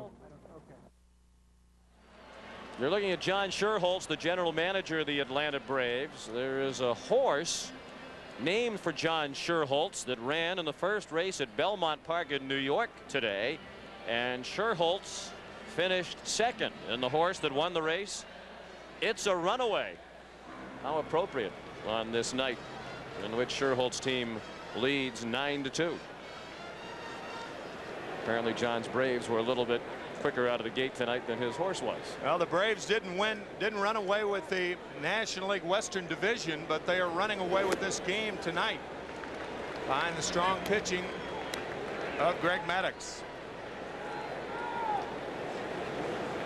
Greg is at the plate.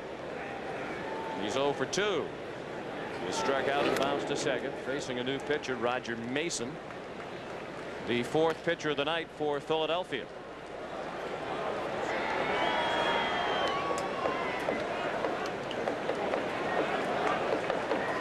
Bobby Cox said before the game tonight that he would like to get an inning of relief for John Smoltz.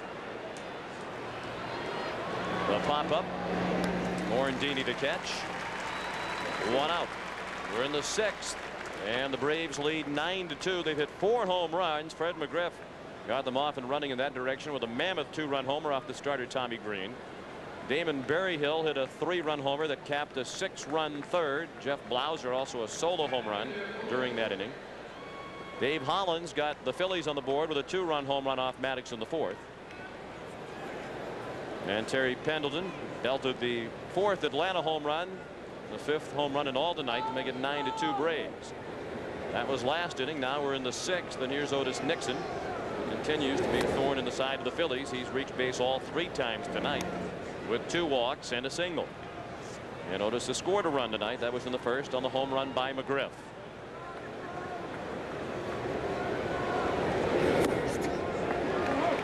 That's after reaching base 3 times last night with 2 RBIs. Roger Mason 5 and 12. Combining his stints with Philadelphia and San Diego. He started the year in San Diego and was 0 and 7 for the Padres. A cynic might say that was one of the better records on the staff at the time, but we're not cynical. He was 5 and 5 after the trade to the Phillies, which came on July 3rd in exchange for another right-handed pitcher, Tim Mauser.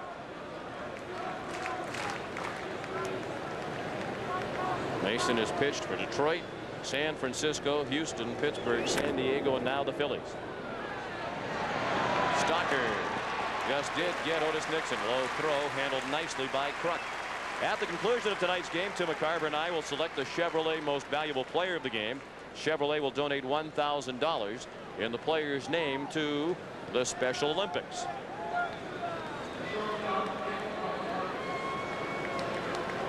That was a shot of Mike Schmidt, as a matter of fact, in 1980, the only year we mentioned earlier, the only year that the Phillies have ever won a world championship.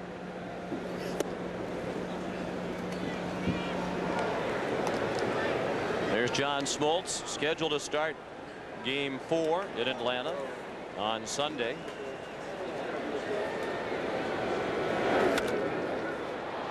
Fly ball to right.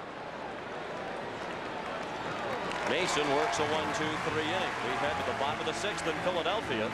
The Braves 9, the Phillies 2.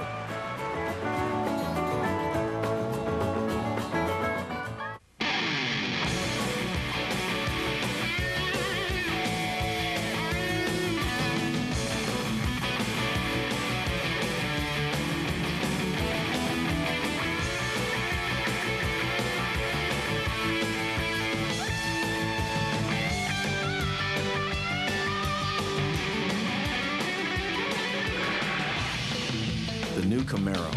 What else would you expect from the country that invented rock and roll? You can feel it deep inside. Dedication and a real sense of pride. And you're giving it your best. Proud to be your bud. Budweiser. Proud to be your bud. Proud to be your bud. Ooh, yeah.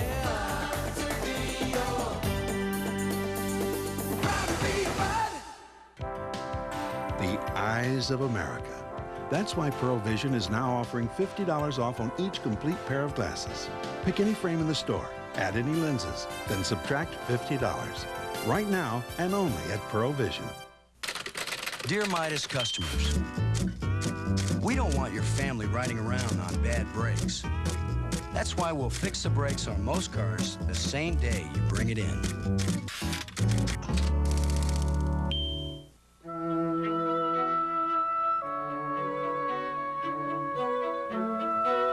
A pioneer in managed health care.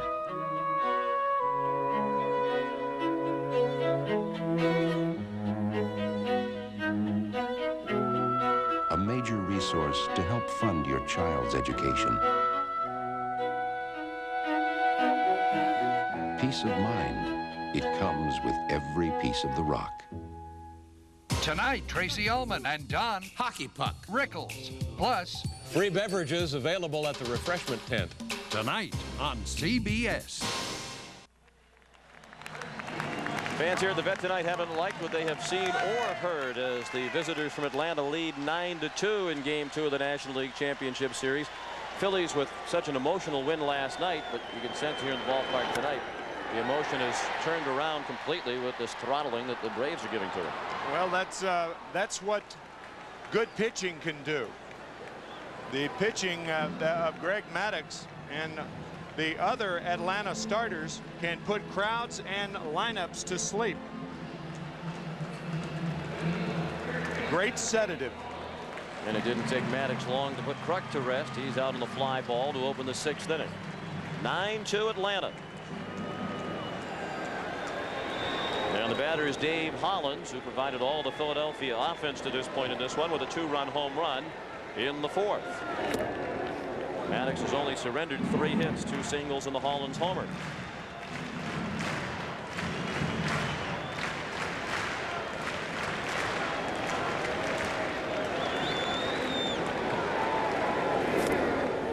Big swing and a miss. 1-1 on Hollins. There's Kim Batiste, last night's hero. He shed the goat horns, brought on by his error in the 9th when he had the game-winning hit in the 10th. Said he had never been carried off a field before in any sport at any level. You don't see that very often in baseball, but the ride on his teammates' shoulders off the field. I think your note at the beginning of the telecast is worth repeating. First time ever in postseason play, 765 games, that a defensive replacement had made an error and drove in the winning run. First time ever, and there's the man who did it. Kim Batiste from Louisiana.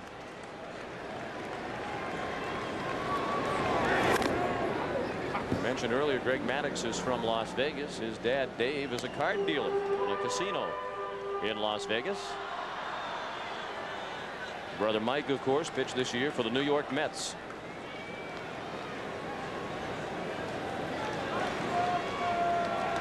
Greg says he and Mike like living in Las Vegas because out there they just blend in with the crowd with so many other celebrities from various walks of life. McGriff to Maddux for the 2nd out of the 6th inning. And for those of you who missed the heroics of Kim Batiste in game 1, here's a look back at the 10th inning of last night's ball game when it was a much more raucous Veteran Stadium.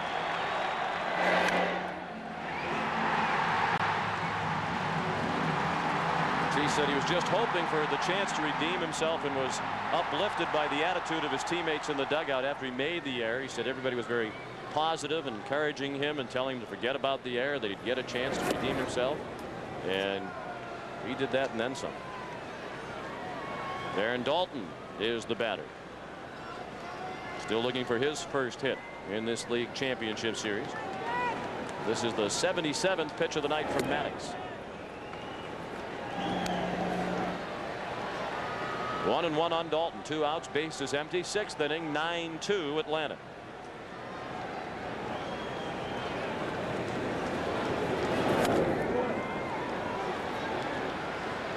One and 2 now on Dalton. Just a couple of years ago here in Philadelphia, Darren Dalton's popularity was at a point that not only was he booed, but on Family Day his wife and young child were booed when they came out to take the field. That's line to left center, and it falls in for a hit. First hit in the postseason for Darren Dalton.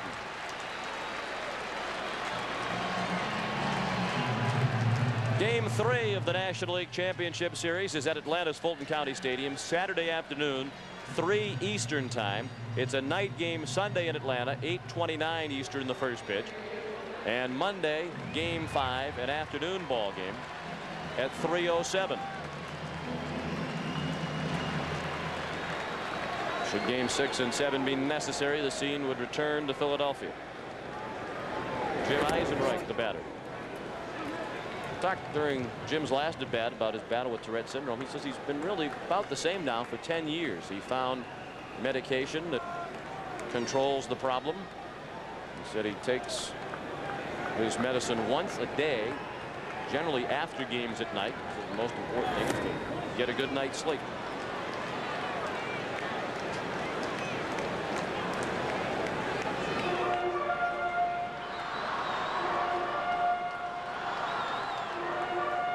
1-2 the count as Maddox works to Eisenreich.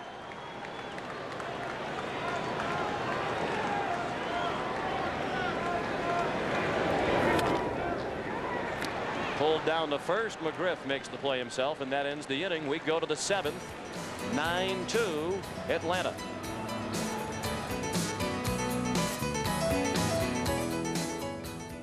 Safety is something we all think about. Buick has considered the subject from many angles. So for frontal impacts, Buick Regal offers a driver's side airbag.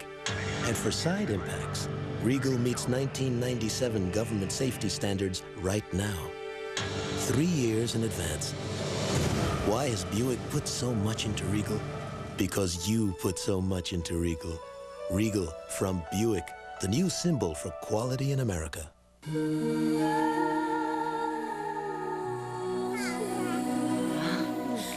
At Mutual of Omaha, we understand that nurturing and protecting come naturally.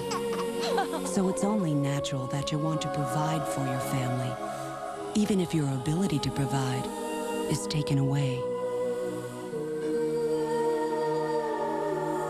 Mutual of Omaha, disability insurance to protect your changing world. You fill me with wonder. You're simple as can be. You're always a comfort. You set my spirit free. You're the part of me that's the heart of me. Dr. Pepper, you're a part of me. Enterprise Rent-A-Car. Look to us for special delivery. Call us. We'll arrange to pick you up at your home, office, or repair shop. That's special delivery. That's Enterprise. CBS Sports coverage of Game 2 of the National League Championship Series is brought to you by Buick, the new symbol for quality in America, the Mutual of Omaha Companies, and by Enterprise Rent-A-Car, the special delivery company. Sean McDonough with Tim McCarver and Pat O'Brien, our producer Bob Dekas, our director Bob Fishman. Happy to have you with us from Veterans Stadium in Philadelphia. Game 2 of the National League Championship Series. And Atlanta leads by a touchdown, 9-2, as we go to the 7th inning.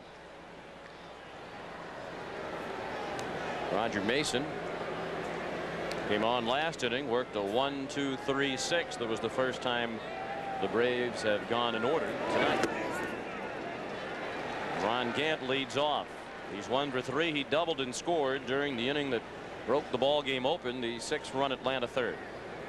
Fred McGriff and David Justice scheduled to follow.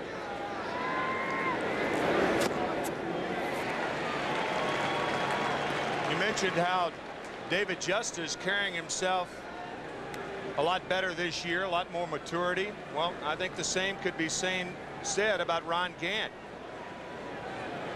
A lot more confidence this year, and the one guy we mentioned last night, the one guy on the Braves determined to get to the World Series.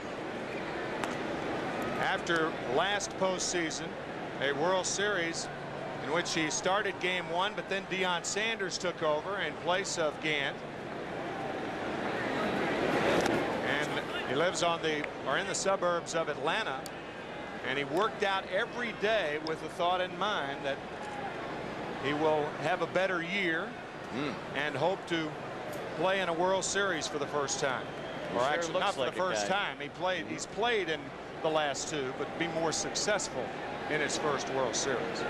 Make sure he's in there as a starter every night. He did not start in games 2, 3, 5, and 6 of the World Series last year. Deion Sanders, who was hot at the time and Gant was not, took over. Ron sure looks like a guy who worked out every day in the offseason. He has $20,000 worth of equipment in the weightlifting room in his house. He weighs 190 pounds. We are told he can bench press 430 pounds. He struck out for the first out of the 7th. Anheuser-Busch as its aerial ambassador, the Bud 1 airship, traveling throughout the country with its 21-member ground crew. They're on a national tour. The Bud 1 is piloted by Steve Woods and Mike Hance, with camera operator George Schaafsma aboard.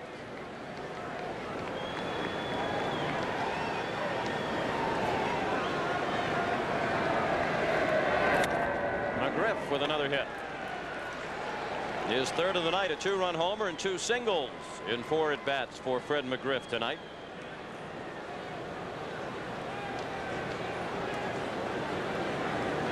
Fred McGriff traded in midseason, his first game with the Atlanta Braves on July 20th, and he could demand a trade this winter, actually become a free agent, but I think he has every intention of staying in Atlanta, and I think the Braves and John Schuerholz have every intention of keeping him also.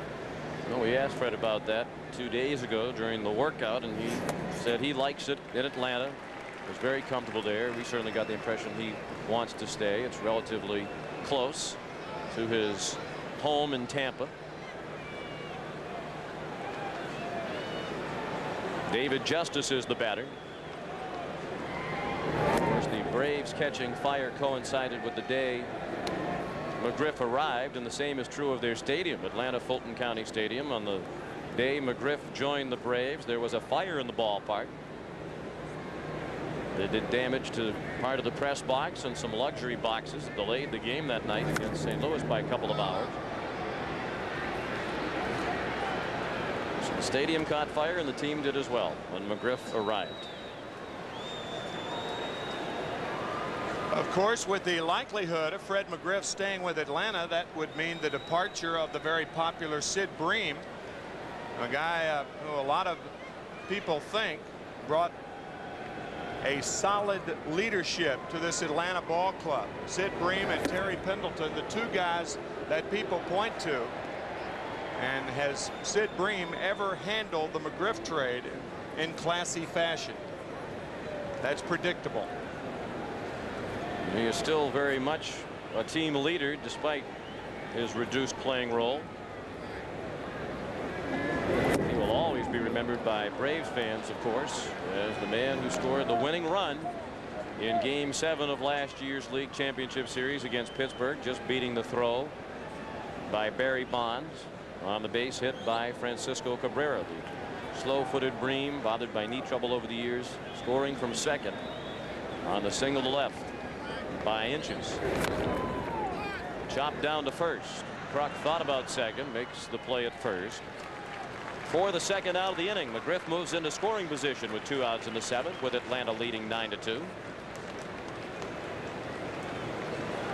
Braves at one point during this 1993 season, it coincides with the time of the arrival of McGriff, July 22nd, 10.5 games out, and became the 9th team in Major League Baseball history to come from 10 games or more back to win that late in the year. And the furthest distance traveled, the Miracle Braves of 1914, when they were in Boston in 8th place, 15 games out on July 5th. They won the World Series. They won the league by 10.5 games that year. Can you imagine making up 25.5 games in a little more than 2.5 months? No. I can't either. Terry Pendleton, the batter.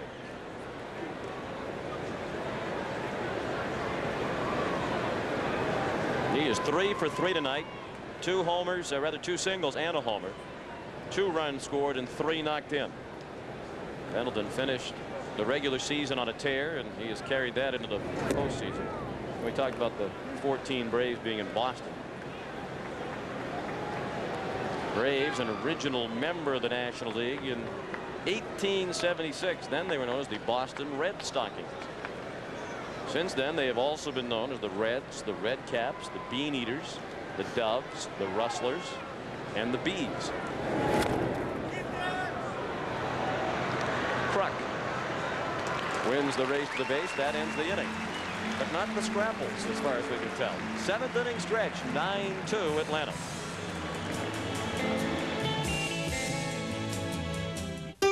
Andre and Michelle, 2 Europeans, are going to tour America and sample the best the New World offers.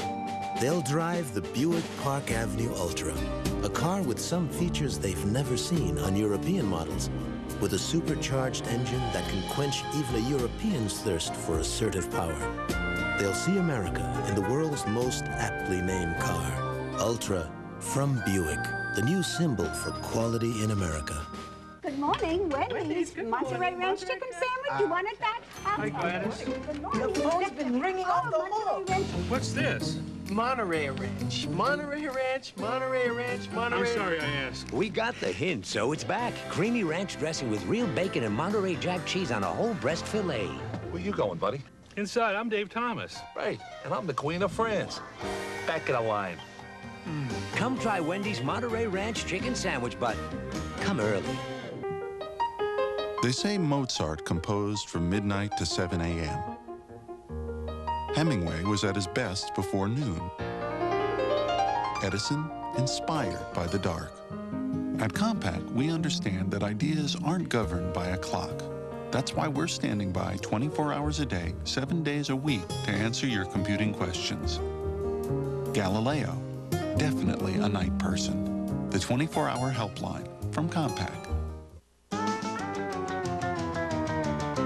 You've got to attack the courses. You've got to master the machinery. You've got to use all your resources. It's not really that difficult to earn the name Good Ranch. All it takes is all you've got. Good Ranch, raising the standards of performance on the track and in your GM dealership. Guess how much street crime costs your hospitals? Try $22 million a year at this big city facility. Now, guess who pays? Eye on America tomorrow on the CBS Evening News.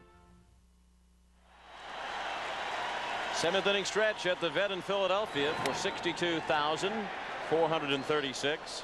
They've been quiet for most of the night as the Braves jumped ahead early, and Atlanta leads 9-2 in the bottom of the 7th. Milt Thompson fouled the first pitch from Maddox away. Greg has only given up 4 hits. He has walked 2 and has struck out 5. Make it 7. Never was very good at math. Mentioned earlier that Maddox signing with the Braves on December 9th for $28 million. And he throws Thompson out. Let's see if we can locate Pat O'Brien. Patrick? All right, Sean, thank you. I'm up in press row here to show you how big baseball has become. More than 700 press credentials were issued for this ball game, and there you see them. They're working hard. Most of these people are on a 20-day road trip, by the way. There's Don Sutton over there, the great Dodger. Don, how you doing? Come on here. I want to show you something. This is where tomorrow's headlines are made. These are where the pictures are transmitted all over the world, all over the country. And they go through this computer down to Washington, D.C., and then all over the country. And now we see this one's going to a Phoenix news service, and I believe that's Tommy Green being taken out of the ball game. So there you have it. These are the kinds of things you learn late at night in a 9-2 ball game. Back to you. Thank you, Pat. Photographers well represented as well. Stalker with a base hit. Maddox had to get down quickly to duck out of the way of that line single in the center by Stalker.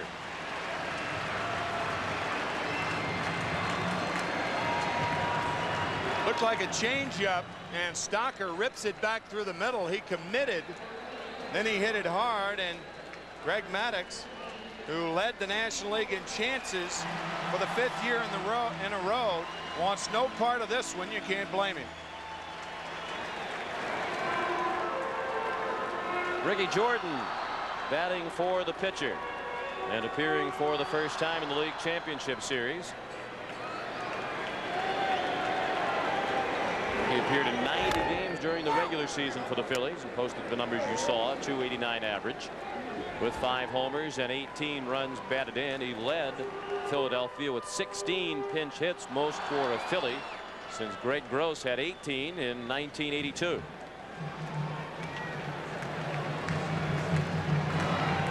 Nine-2 is the score. Atlanta has the lead in the bottom of the 7th.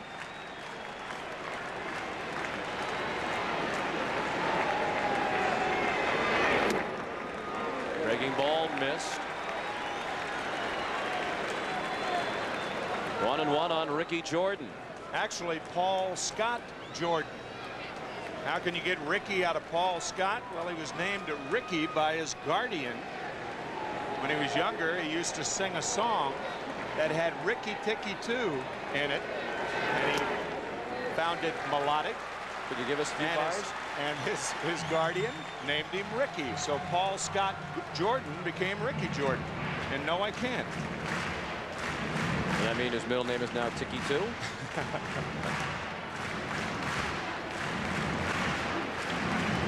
Berryhill out to the mound to chat with Maddox with the count 2-1. Another quality performance by Maddox, and there is perhaps no pitcher in the majors who combines quality with quantity as well as Maddox. He led the majors this year in both earned run average and innings pitched. His ERA was 2.36. He threw 267 innings. Leading the majors in both ERA and innings is something that has been done only 7 other times of the century. Grover Cleveland Alexander did it 3 times. Sandy Koufax twice. Walter Johnson back in 1913. Bucky Walters, Dizzy Trout, Hal Newhouser, and Mike Scott, the others. We talked earlier about distinguished company. Yeah. And that's about as distinguished as it gets if you're a pitcher. Well, the Braves knew that they were getting a quality pitcher, the Cy Young Award winner of last year. And when they signed Maddox, it marked the first time in the free agent era that a defending league champion had signed as a free agent a pitcher who had won 20 games the previous season. And even Leo Mazzoni's worried now. But of course, when you're playing the Phillies, you have to be. He stopped rocking momentarily. But he has not stopped agonizing. The third walk thrown by Maddox. First and second, and 1 out. 7th inning, 9-2 Braves. Lenny Dykstra flied to center in the first, struck out in the third, and walked in the 5th. Good sinking movement on that pitch. John Vukovic, bench coach for Jim Fregosi, to the manager's left. Jim Fregosi found out recently that his wife Joni is pregnant and expecting their 3rd child. So Joni waited until after they clinched the division, eliminated Montreal, to tell him, because she didn't want to distract him or upset him. It wasn't upsetting news. He's delighted. It'll be the 3rd child for Jim and Joni Fregosi. Fregosi's 5th. He has 2 grown children from a previous marriage. One of them, Jim Jr., is 29 years old, and he has a son who is actually older than one of Jim Fregosi's children from his 2nd marriage. Jim and Joni Fregosi's children are 4 and 2.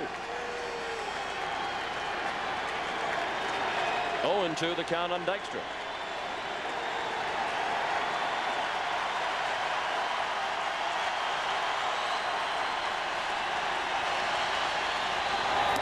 And he struck him out. 8th strikeout of the night for Maddox. The left-hander is Mike Stanton, and the right-hander Mark Wohlers. Maddox running into some mild trouble here in the 7th inning. It'll be interesting to see if Bobby Cox allows Maddox to try to pitch a complete game. Only 2 complete games against the Phillies all year, both by Pittsburgh Pirate pitchers. The first by Steve Cook on June 26th, and our old pal Tim Wakefield on September 30th. Good for you. 12 months of practice, and it is Tim Wakefield. Thanks, Sean.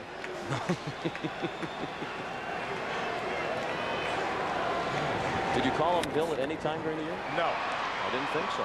Morandini out on the ground ball to second, and that ends the inning. Morandini now 1 for 4. So Maddox escapes the inning. 9-2 Braves.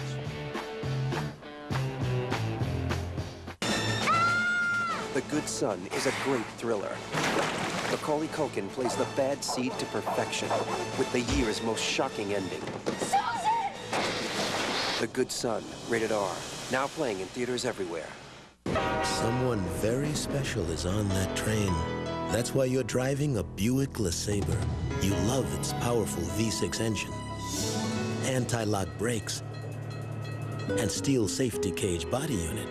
But you bought LeSabre for the dual airbags, one for you and one for that very special person who sits next to you. LeSabre from Buick, the new symbol for quality in America. Go ahead, make a wish.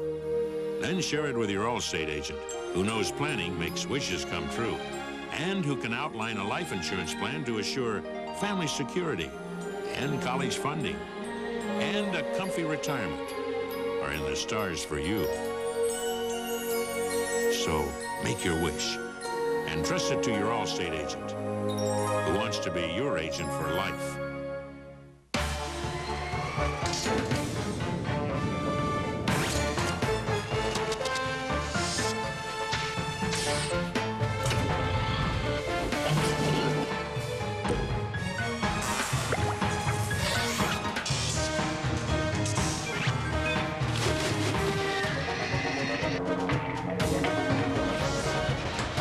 With DeskJet printers from Hewlett-Packard, it's easy to make it happen. Save right now. Buy 3 Goodyear tires at the regular price, get the 4th tire free. That's right. Buy any 3 of these Goodyear tires at the regular price and get the 4th free.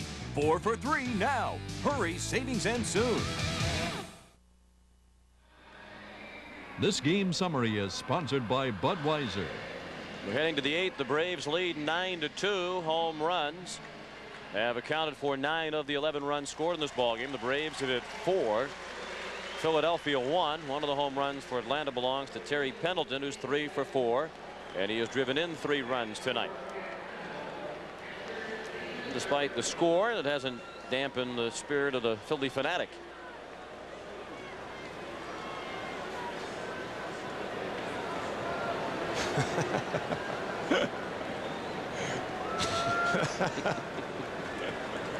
David West, the 5th pitcher of the night for Philadelphia, delivers a first pitch strike to Damon Berryhill. West has done an excellent job as the left-handed setup man in Jim Fragosi's bullpen. Berryhill hit a 3-run homer that capped the 6-run third. It's his only hit in 3 trips tonight. That home run came off Bobby Thigpen. 9 runs, 10 hits for Atlanta, 2 runs, 5 hits for Philadelphia. West, another big guy at 6'6". They list him at 230 pounds. He is 29 years old, from Tim McCarver's hometown of Memphis, Tennessee. David went to Craigmont High School in Memphis, signing originally with the Mets, and then went to Minnesota in the Frank Viola deal in 1989, and he gets Damon Berryhill with a slider out of the strike zone. It's interesting to note that Berryhill has caught every inning that Greg Maddux has pitched this year, and you have to go all the way back to 1980 to find 2 other catching tandems, where a catcher-pitcher tandems. One was Bob Boone catching Steve Carlton every inning of the 1980 season. The other, Gary Carter, catching Steve Rogers of the Expos the same season. Caught him every inning of the year. Mark Lemke is the batter. He's 0 for 3 tonight. He has twice flied to left and has struck out swinging.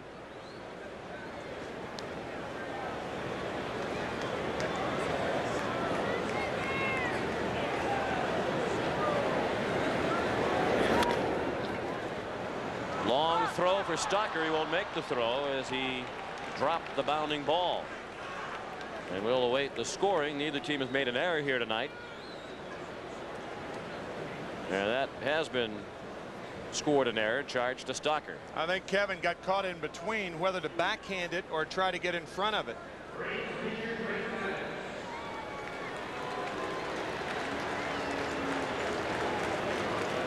Often it's better to backhand a ball to your right that far, because if you circle it to get in front of it, you're not going to have enough time to get a guy with average speed. Maddux looked at a ball outside. He's 0 for 3 tonight.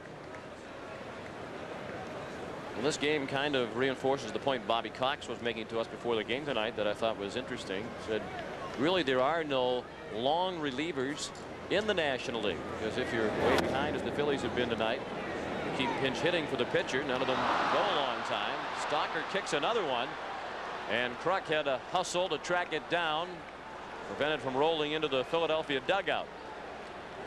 That probably would have been a hit with the speed of Maddox, and it has been scored a hit.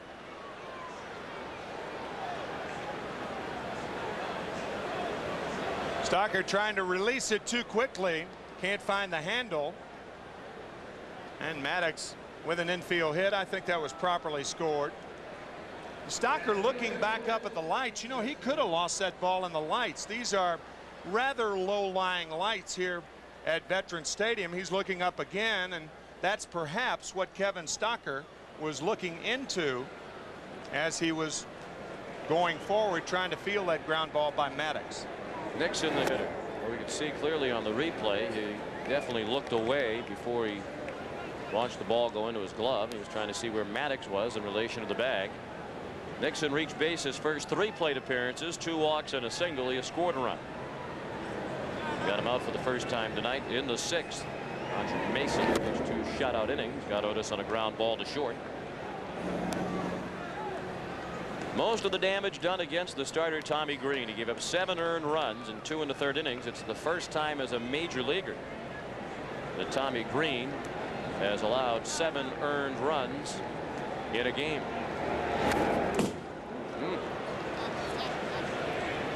Getting back, Sean, to that point you were making, however, about relievers in the National League not being long relievers, and the reason for that is that they have to be pinch hit for, especially in a blowout game. Bobby says the only league in which there are long relievers, the American League, where you have the designated hitter and consequently no pinch hitters.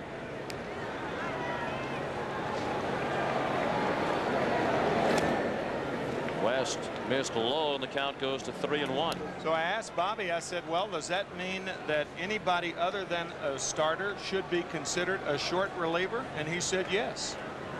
Interesting theory. It's really semantics anyway.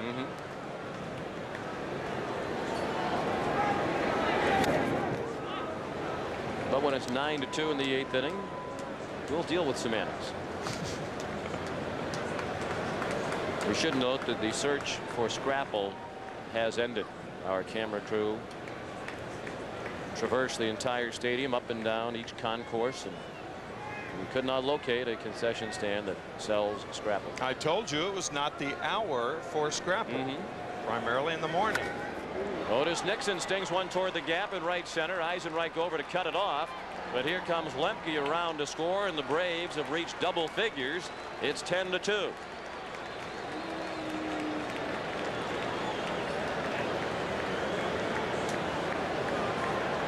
Maybe by the time the Braves decide to stop scoring, it will be time for Scrapple.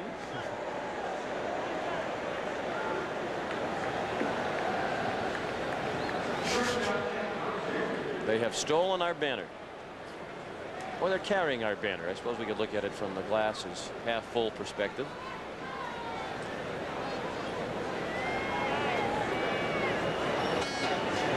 Jeff Blauser, the batter. He's 1 for 4, a solo home run in the 3rd.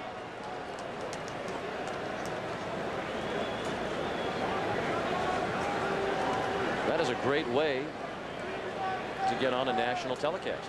Take the network banner and start walking around the ballpark with it. You are encouraging folks to take the banner, I guess. Well, we have just formed a policy now at CBS that in the future we will never show a fan who takes the CBS banner. And you made sure of that. That has been confirmed by those in the truck. You put a lid on that baby. Yep. So don't do it, folks. You have no chance of getting on TV if you swipe one of those banners. 1-2 the count on Blauser. They're still walking around the ballpark, though.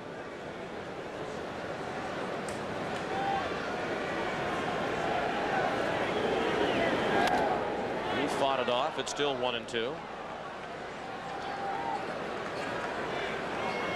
All banners will be in place at Sky Dome tomorrow for Game 3 of the American League Championship Series. The White Sox still trying to win their first ball game in that series. 8:12 Eastern Time. The first pitch. Wilson Alvarez against Pat Henkin.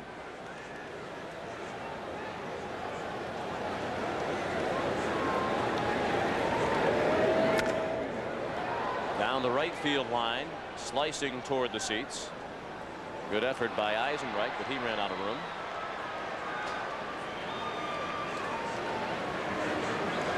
Still 1-2 on Blauser. We're in the 8th, and the Braves lead 10-2. They jumped off to an 8-0 lead after 3. Beginning the 6-run third. They had 6 consecutive hits with the walk mixed in.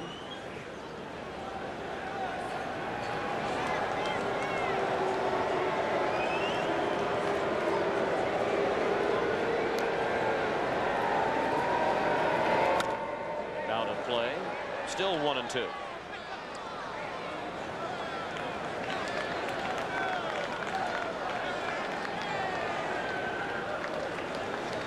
Lenny Dykstra has the glove on his hand. Last night we caught him several times waiting till the pitch was about to be delivered. Sometimes the ball was on its way to the plate. Apparently when it's 10-2, he doesn't go through what he calls some of those trigger mechanisms. And as we say it, he did take his glove off. But Dykstra is certainly a man of movement. Many idiosyncrasies. Lee Thomas deserves a lot of credit, the general manager of the Phillies, for building this team, and he considers the trade in which the Phillies acquired Dykstra to be the first building block. That was from the Mets back in 1989. A trade that sent Juan Samuel to New York, and there are many who believe that was one of the trades that resulted in the unraveling of the Mets. And Juan Samuel asked to be traded after the season was over. He did not like New York, so the Mets lost not only Lenny Dykstra and Roger McDowell, but Juan Samuel as well. Apparently the knock on Lenny in New York was that he couldn't hit left-handed pitching. Yeah, he was never really given a chance to. Base hit. Line drive into right. The runners had to hold up to see if it would be caught. And they stop Maddox at third. That loads the bases with 1 out. 3 straight hits after the Stalker error. Rafael Belliard will be coming into the game to give Jeff Blauser a rest. We mentioned flu symptoms of Blauser. It's weakened Jeff the past couple of nights. So Bobby Cox using the big lead as a reason for giving Blauser a rest. And speaking of resting, the Braves will be returning to Atlanta at about 3 in the morning, and they will not be working out tomorrow afternoon. The Phillies, however, will have a workout at Atlanta Fulton County Stadium. Bobby Cox saying some of the pitchers will throw tomorrow, but the team will not have an official workout. So Belliard runs for Blauser. The bases are loaded for Ron Gant. Took a breaking ball outside. Gant had never hit a grand slam until last year's league championship series against Pittsburgh, when he homered with the bases full off Bob Walk. It's one of 22 grand slams hit in postseason play. This might be another one. Eisenreich on the run at the wall, and it's off the wall. 2 runs are in, and they're waving Belliard around. He will score. As the throw got by Dalton, Belliard missed the plate but went back to tag it. And with the throw getting by Dalton, Gant moves into third. It's a bases loaded double for Gant. They'll charge an error, allowing him to get to third. And the Braves lead 13-2. Major League catchers are often compared to hockey goalies. And watch how much Darren Dalton looks like a hockey goalie with that play. He tries to get the left leg out to ward Belliard off the plate. As a matter of fact, Belliard didn't touch the plate. He did go back and tag it.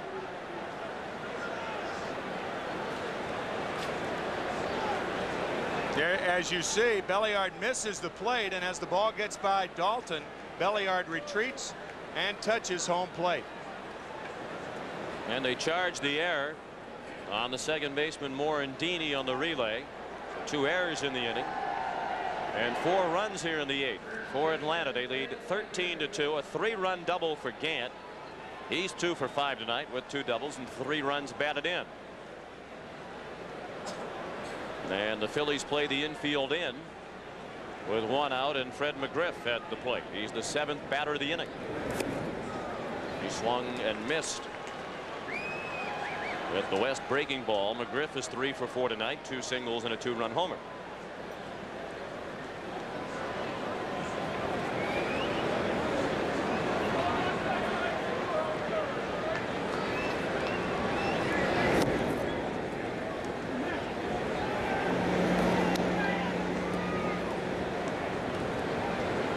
Finished the note on grand slams in the postseason. The grand slam by Gant last year, one of 22 hit in postseason play.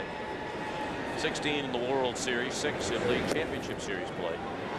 And no player has ever hit more than 1 grand slam in the postseason. So Gant had a chance to become the first and didn't miss by much. He hit that one hard enough, did Ronnie, but he just didn't get under it enough. The 2-1 to McGriff is chopped to second. Playing the infield in will pay off as much as it can in an 11-run game. Gant still at third with 2 down.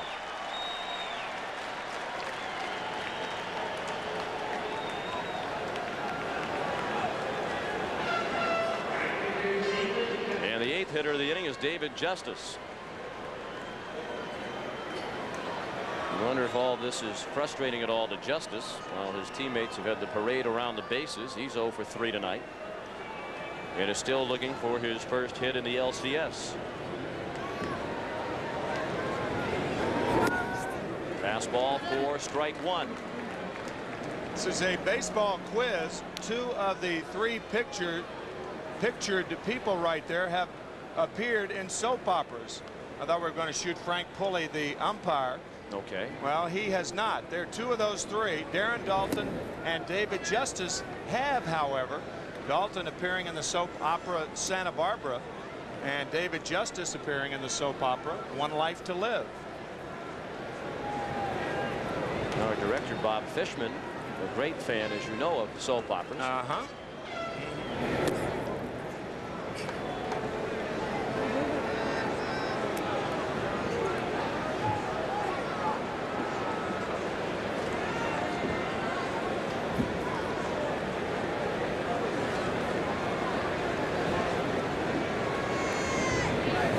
think it would be inappropriate to mention, with the score 13-2 in the 8th, that Bob Fishman is a big fan of the character Dixie on All My Children.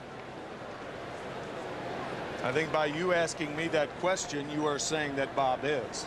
Oh, I know that he is. I was just wondering if it would be okay to say that. I think it would be all right to say it. Yes, I do. His wife is well aware of that, Margaret. The woman who plays Dixie is a very talented actress. Justice walked. They have batted around for the 2nd time tonight.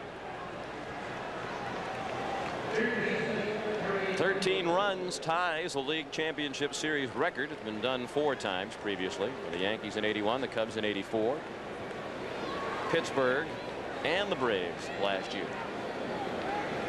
Pendleton, chance to put the capper on a huge night. He's already 3 for 4 with 3 runs batted in, 2 runs scored. He has 2 singles and a home run.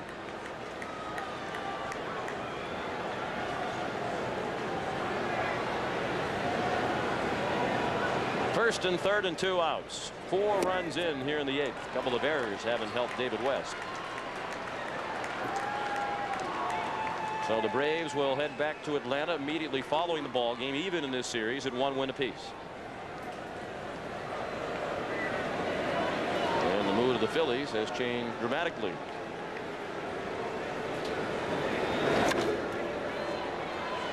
That is out of play. Far fewer than the 62,000 plus we had on hand here at the start still remain.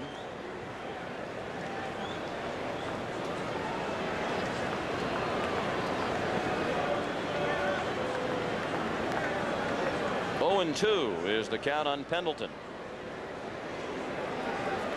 He's batting right-handed for the first time tonight.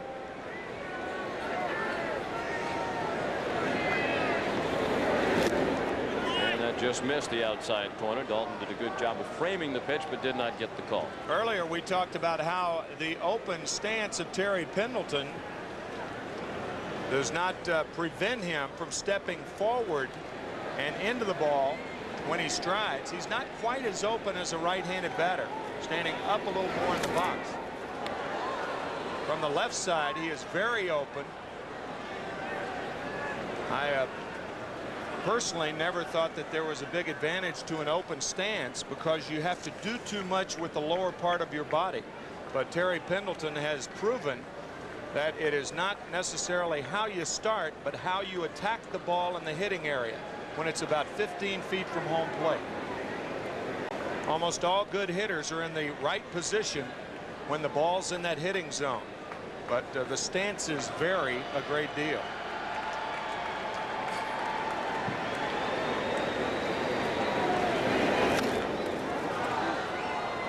Still 1-2 on Terry, who was involved in one of the more bizarre episodes of the year when on May 26th in a game at Cincinnati he walked off the field, apparently upset with his teammate Marvin Freeman for not retaliating against Tim Belcher, then of the Reds, after Deion Sanders was hit by a pitch.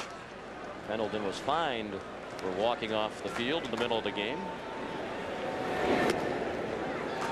Even though the Braves won 104, it wasn't always smooth sailing this year. They had Deion Sanders leave the team back in April because of his father's death, but then he decided not to return, upset about his contract and a lack of playing time. He called it the worst betrayal by a team in all of sports history.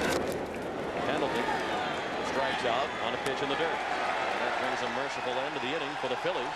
4 more for Atlanta. On to the bottom of the 8th. 13-2 Braves.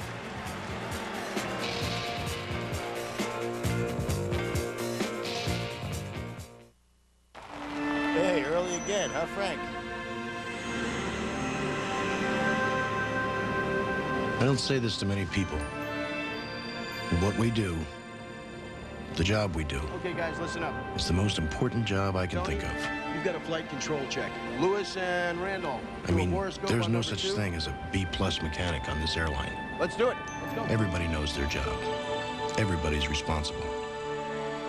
Anybody, right down to the most junior mechanic, can keep an airplane in this hangar if there's the slightest hint of a problem. You might think, doing a job like this, day in, day out, it'd become routine. You know, just turning wrenches. But every now and then, I just go up and take a walk through the terminal. And right there, right in front of you, you see what's important. How'd you like to buy a car with some serious attitude? Don't need to. This new Achieva Sport Coupe is very reasonable. No, really. And with a hot V6 engine and 4-wheel anti-lock brakes, it's got all the attitude you need, and then some. Yeah, especially when you can afford it. It's your money.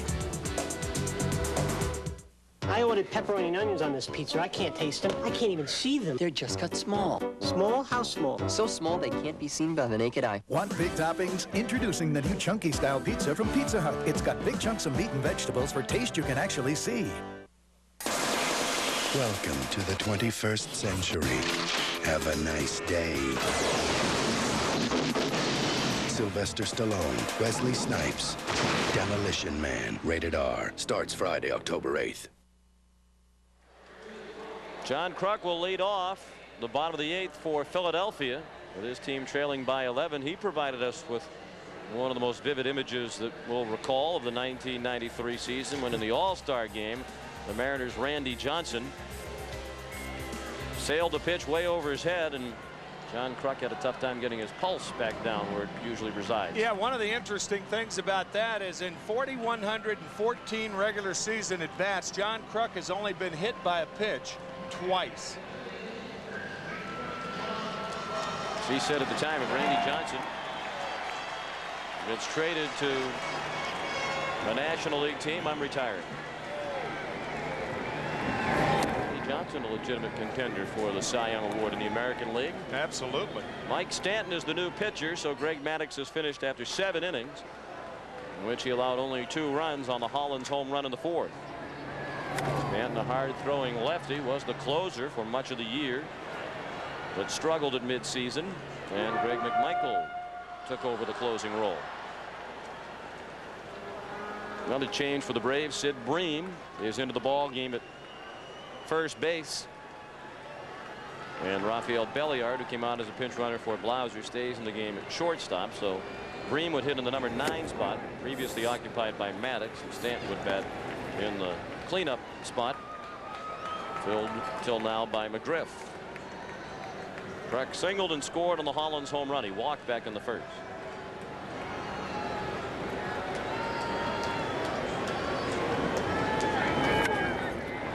Slapped at it and singled into center field.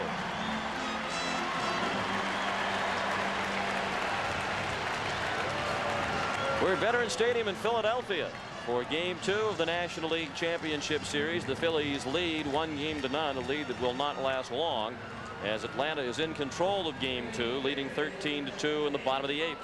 Sean McDonough with Tim McCarver and Pat O'Brien. Kruk at first with nobody out. And with his appearance in this ballgame, Sid Bream has become the first player to play in 4 consecutive National League Championship Series.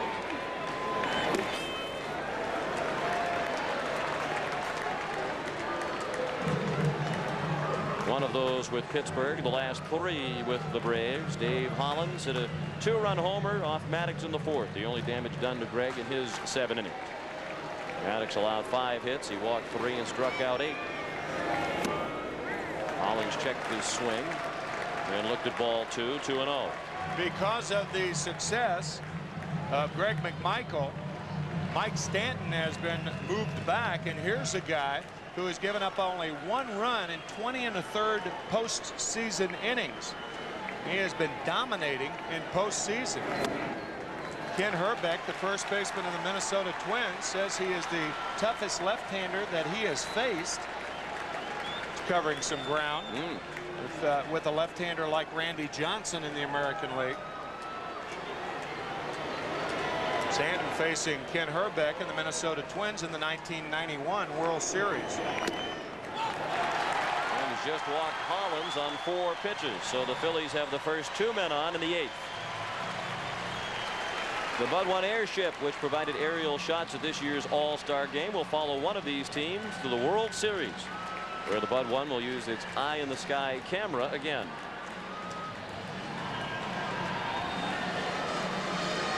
Two men on, nobody out. 13-2, Atlanta in the 8th.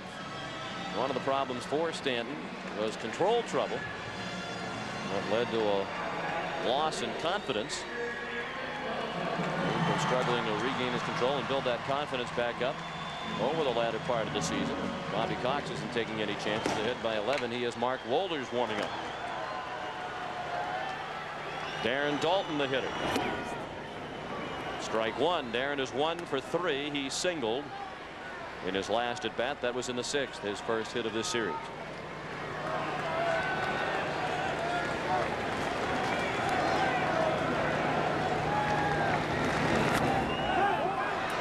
Very high pop-up. Infield fly rule in effect. And Bream made the catch.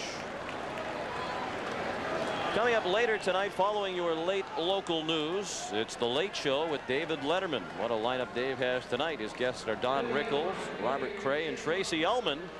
That's tonight, following the game and your late local news. The Late Show with David Letterman.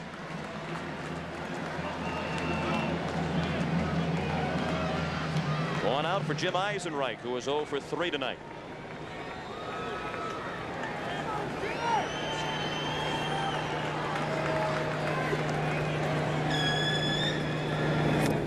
He's taking all the way, and it's a strike. You mentioned Mike Stanton having control problems, and certainly that's one of the reasons that McMichael was put in as the #1 stopper. But there are a lot of major league teams who are salivating over the likes of Mike Stanton. They would love to have it.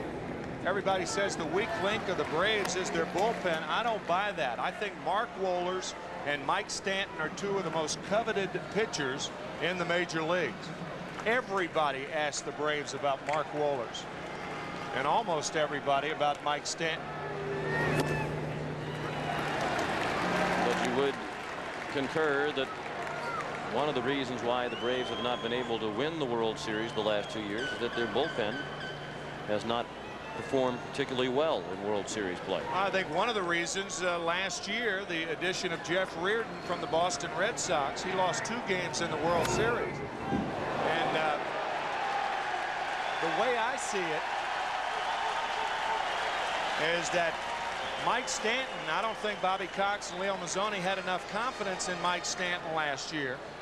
And the World Series, and I'm not trying to be too tough on Jeff Reardon, because Jeff had a great revival of his career this year in Cincinnati.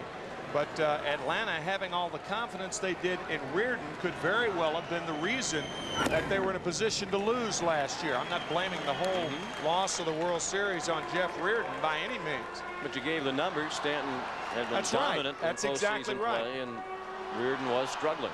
And you mentioned the key thing. A lot of times it's not the mechanical part of a pitcher's motion, but it's his confidence.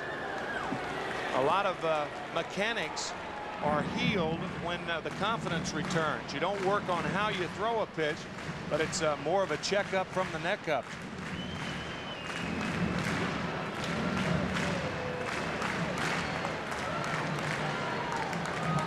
Full count on Eisenreich with 1 out, runners at first and second in the bottom of the 8th. Atlanta leads 13-2. Eisenreich popped it up. Again, the infield fly rule was in effect as Pendleton made the catch. 2 down.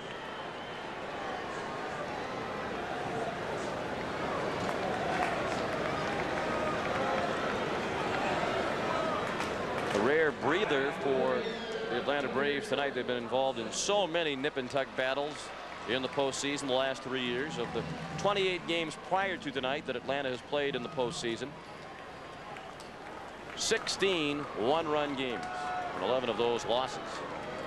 7 of their 8 losses the last 2 years in the World Series have come by 1 run.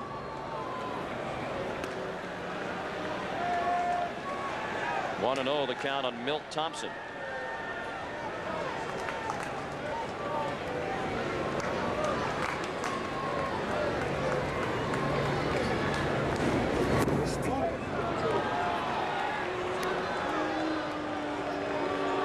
Steve Avery will be the starting pitcher on Monday afternoon at Fulton County Stadium.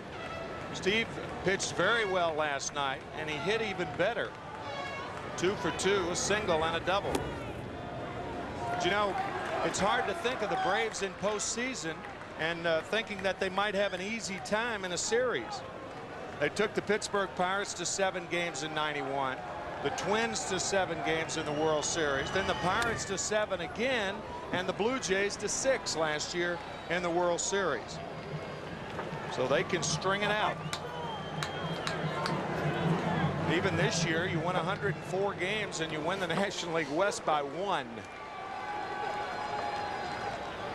2-2 on Thompson.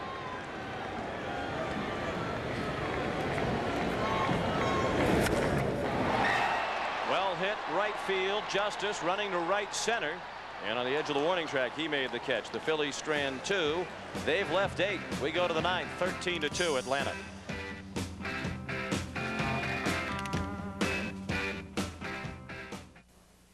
Ever wonder why a hamburger costs $10 in Tokyo? Or why a cab to the airport there runs about $120? Or why their luxury cars seem so expensive, especially when compared to the Oldsmobile 88 Special Edition, which, even with air, automatic, cruise, tilt, anti-lock brakes, and dual airbags, costs just $19,995? It's your money. I love this place. It's the new Burger King Everyday Value Menu with big Flame Broiled burgers for only 99 cents. I can't do it myself for 99 cents. Your favorite Burger King foods at new, lower, everyday prices, like the Croissant Combo served hot and fresh for $1.99. Check your Burger King Everyday Value Menu and be sure to try the delicious Flame Broiled Whopper Combo for $2.99. That's great news for my pocketbook. Value every day. Have it your way. You're gonna want to come back every day. Murphy, that package you sent to Denver, it never got there. Introducing tracking software from Federal Express. It was picked up at 5:20 last night, and it was delivered at 9:42 a.m. and signed for by Kate Donovan. Shall I call her for you, sir? Never mind. Now you can track packages right from your computer on your desk.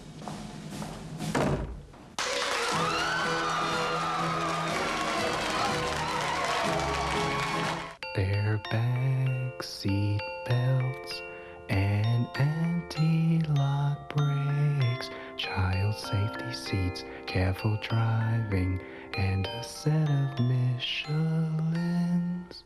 Who makes the only TV with a smart sound feature, which ensures your volume will stay at normal levels, even when something like this comes on? Magnavox. Smart. Very smart. Yes! No use shouting, old man. Immediately following our game, David Letterman will be on after the local news. And what are the 5 reasons that life is confusing for Larry Anderson? The top 5 lines. Why do you drive on a parkway and park on a driveway? Number 4, since I pitched a simulated beer or game, do I have to go to the clubhouse and drink a simulated beer? No, I didn't. If a guy's a good fastball hitter, do you throw him a bad fastball? Number 2, why do they sing "Take Me Out to the Ball Game" when they're already there? I love that one. And my personal favorite, the number 1, Larry Anderson's top lines, why does sour cream have an expiration date? Some queries from the very zany Larry Anderson. He is a funny guy. Yes, he is. Nothing too humorous about the situation facing his ball club, however. Down by 11 in the 9th, Damon Berryhill pops the first one foul and out of play. Todd Pratt is the new catcher, so Darren Dalton gets a rare breather. And it's an all-new battery for Philadelphia. Berryhill hit a 3-run homer that put the finishing touches on the 6-run 3rd inning. Frank Pulley having a problem with his mask.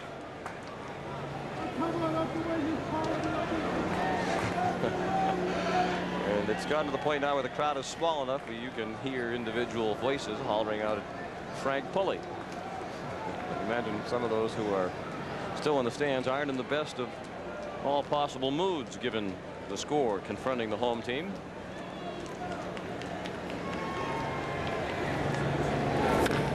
Berryhill bounces one down to first, and Kruk makes the play himself.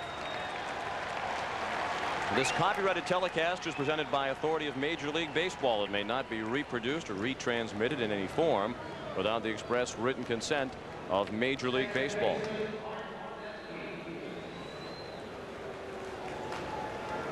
Earlier, Pat O'Brien took you into the press box. It will save you the quarter tomorrow for your local paper. Get a preview of what might appear in your paper tomorrow. Much easier deadline for the writers tonight than last night.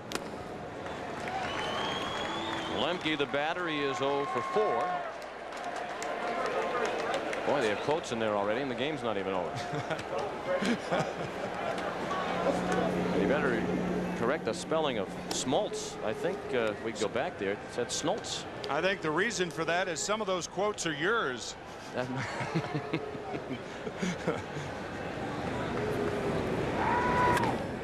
Lemke bounced one to Morandini. There's John Smoltz. Well, of course, they had the press conference before the game, and players had talking, I would quotes. imagine. And undoubtedly, that's where those quotes came from. Sid Bream, the batter. And as we mentioned, he's the first player to appear in 4 straight National League Championship Series with his appearance tonight.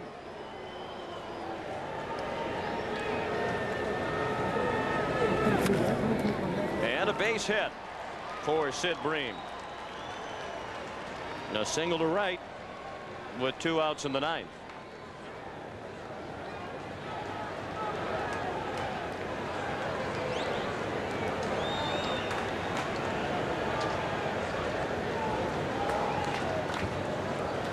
And now Otis Nixon. He has walked and scored, singled, walked again, bounced to short.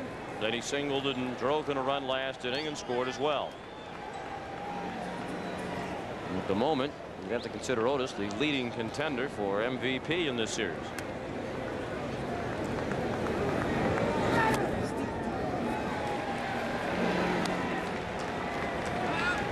One ball and 1 strike.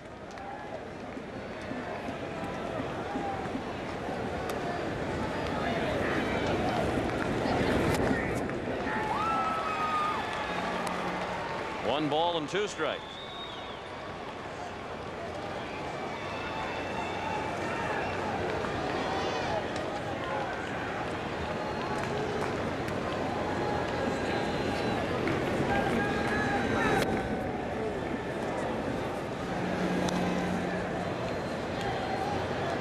Atlanta Braves with the best record in baseball, 104 wins. The Phillies were 3rd with 97 wins. And only one time in the history of these 2 franchises have they finished 1 and 2 in wins in the league. That was back in 1915.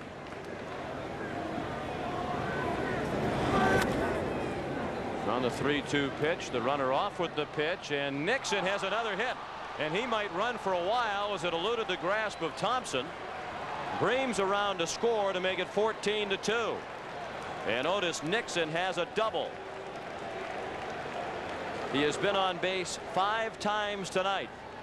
And it's his 2nd RBI of the ball game. On base 3 times last night with 2 RBIs. So he has been on base 8 times in 2 games. Milt Thompson came very close to hurting his right knee on this slide. A lot of outfielders actually slide as though they were sliding into a base to try to make catches like that. But Milt appears to be all right. And this is a record now. It's the first time a team has ever scored 14 runs in a league championship series ball game. 14 runs on 16 hits. Rafael Belliard is the batter. Those other games, World Series games with the higher run totals. 14 runs tonight for the Braves, the most ever in a league championship series game. Rafael Belliard, in addition to his baseball exploits, owns an art gallery, the Belliard Art Stadium in Boca Raton, Florida. He's showing me some notebooks that have pictures of the artwork that hangs in his gallery. It is very impressive. The strikeout ends the inning. We go to the bottom of the 9th, 14-2 Braves.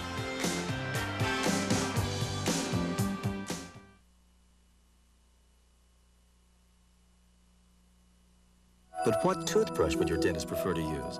Well, in a recent nationwide test, dentists tried the leading flat brush and Crest Complete. The brush more dentists preferred was Crest Complete. Its one-of-a-kind rippled bristles get up to 37% farther between teeth than the leading flat brush. So, to help maintain a dentist clean at home, choose Crest Complete. It helps maintain a dentist clean.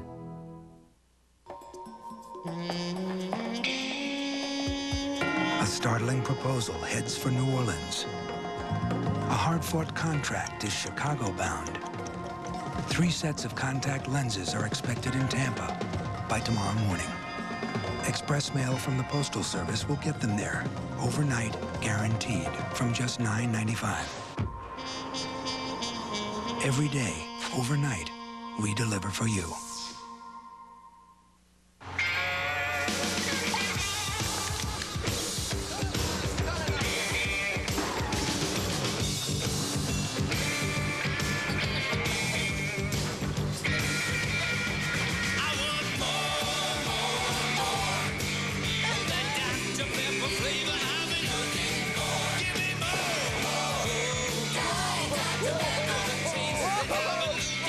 Diet Dr. Pepper, the taste you've been looking for.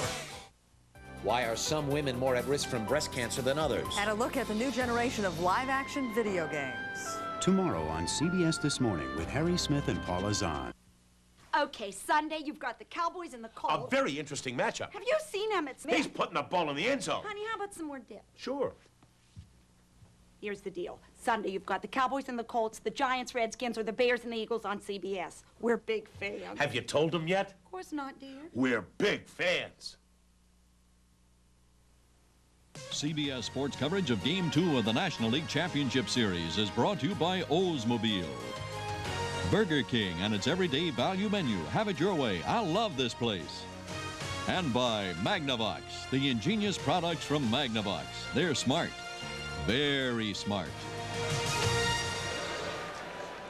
Back at Veterans Stadium in Philadelphia and heading for the bottom of the ninth. Atlanta leads 14-2. The Braves about to pull even in this National League Championship Series, and Bobby Cox will get an inning of work from Mark Wohlers, who appeared in 46 games for the Braves during the regular season, all in relief.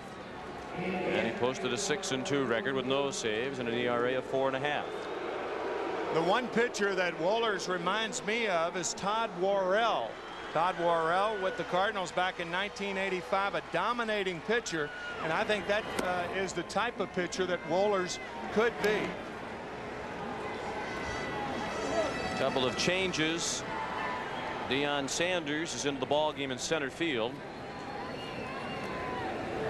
Kevin Stocker, the batter, he took a fastball for a strike. And Tony Tarasco is in right field. Stocker singled his last time up. It was his first hit in the postseason. Wohlers a hard thrower. He can get it up in the high 90s. There have been times this season when Wohlers has been almost unhittable with that high riding fastball. It gets up to around 97, 98 miles an hour. A hard biting slider, and then he's got a fork ball, and to throw a fork ball that goes down when his fastball goes up that fast is almost unfair. Big problem there. That was the fork ball, and you could see that downward movement. But one of the big problems is maturity and a matter of throwing strikes. There's the fork ball grip, and watch this ball go down to Kevin Stocker. That tumbling motion, it even gets away from Berryhill. 2-2 pitch, rides up and away. Wohlers is only 23 years old. He's from Holyoke, Massachusetts. 6'4", 207 pounds. Todd Pratt is on deck, and he blows away Stocker with the fastball.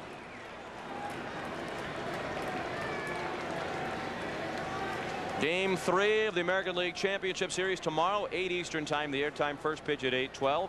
Reports indicate that Frank Thomas will be back in the field as the first baseman, and Bo Jackson will be the DH. Thomas had been DHing, resting his injured arm, and Dan Pasqua had been the first baseman in the first 2 games for Chicago, both of them defeats. Manager of the White Sox, Gene Lamont, looking for a little more offense out of the Sox. Todd Pratt fouled the first pitch away. He's making his first postseason appearance.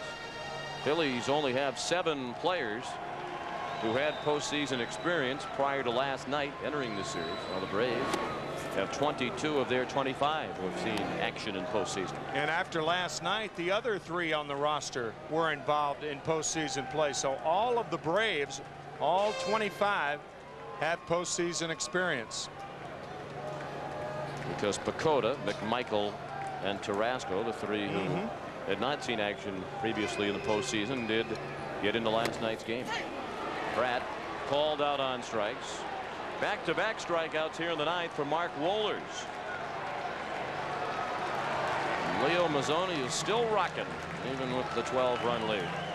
I think he's rocking more for comfort right now. Sticking with the gum, a pretty good workout as well. Lenny Dykstra.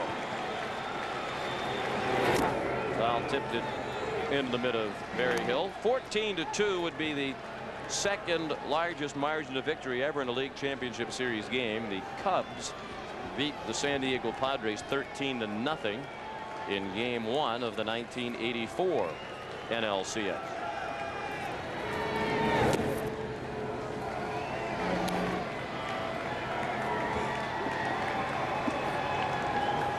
A ball and a strike on Dykstra. 0 for 3 with a walk tonight.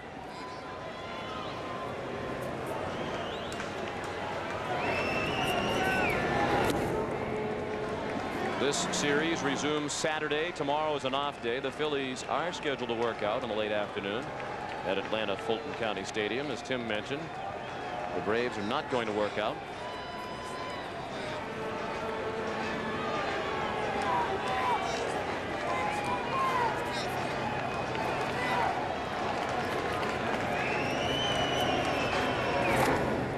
Fouled out of play, and now the Phillies are down to their final strike. It's 2-2. A very optimistic fan with the rally cap.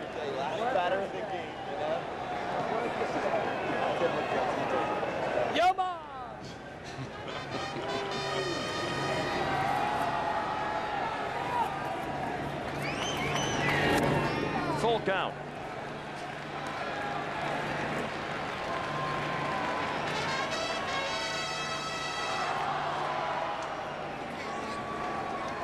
Mark Wohlers with a chance to strike out the side here in the ninth. His 3-2 pitch is lifted high and deep to right. Carrasco back at the wall and watching that one go. Home run, Lenny Dykstra.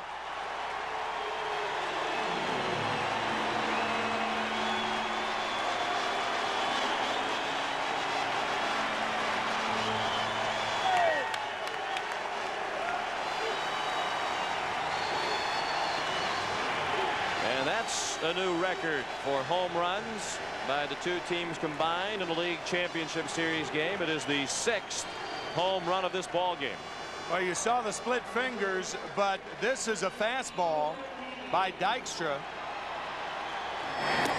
And that for Dykstra's second hit of the series. He doubled to lead off the game last night. This is the battle of the leadoff man, which we talked about at the beginning of last night's game. A key in the series. Otis Nixon has had the upper hand through the first 2 games. Mickey Morandini, the batter. He's 1 for 4. He singled and stole second way back in the first inning when it was still a game. Wasn't a game for long. The Braves led 8-0 after 3, and they have cruised ever since.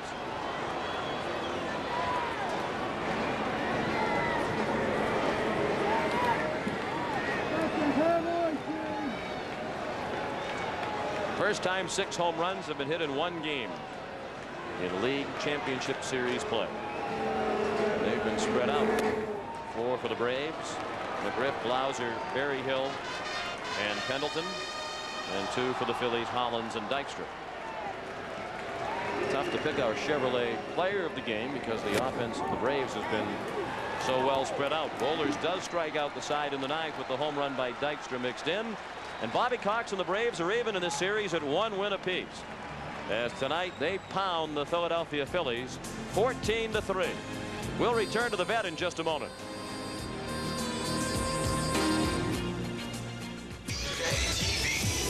Love this place. It's the new Burger King Everyday Value Menu with big Flame World burgers for only 99 cents. I can't do it myself for 99 cents. Your favorite Burger King foods at new lower everyday prices, like the Croissant Combo served hot and fresh for $1.99. Check your Burger King Everyday Value Menu and be sure to try the delicious Flame World Whopper Combo for $2.99. That's great news for my pocketbook. Value every day. Have it your way. You're gonna want to come back every day. Here you go. Try this. It's a new cereal. Ooh, granola. No, it's new. It's granola. Great crunchy granola. Bob, it's more than granola. It's granola with a B, like your name. Ah, but that taste, those crunchy golden clusters baked with a touch of honey. And look, raisins. But it's got fiber from bran. Oh, I get it. Bran granola. Branola with a B. Like my name. Bob. New low-fat post-granola cereal. Original or with raisins. More than granola. Branola.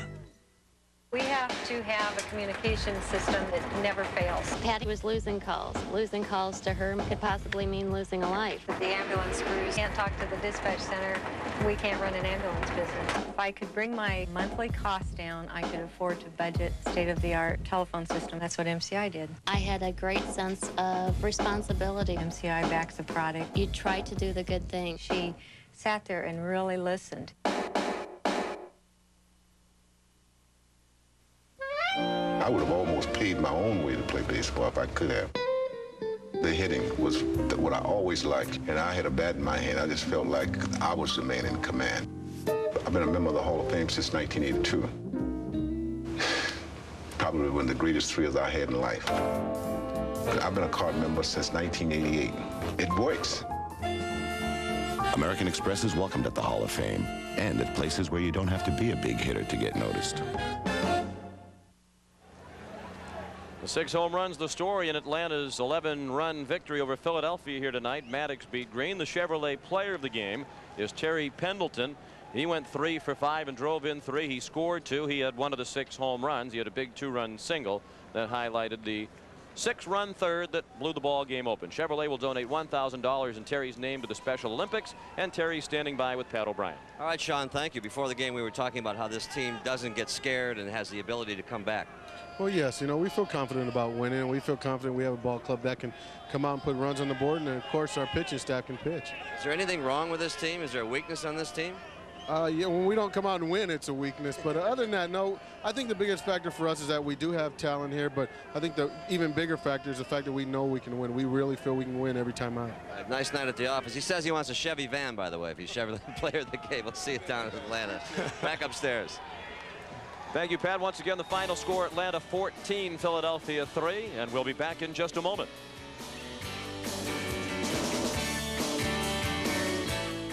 Hey, isn't that a Monterey Ranch chicken sandwich? Yeah, we just brought it back. Hey, isn't that your wife? Where? Ooh, could that dress get any tighter?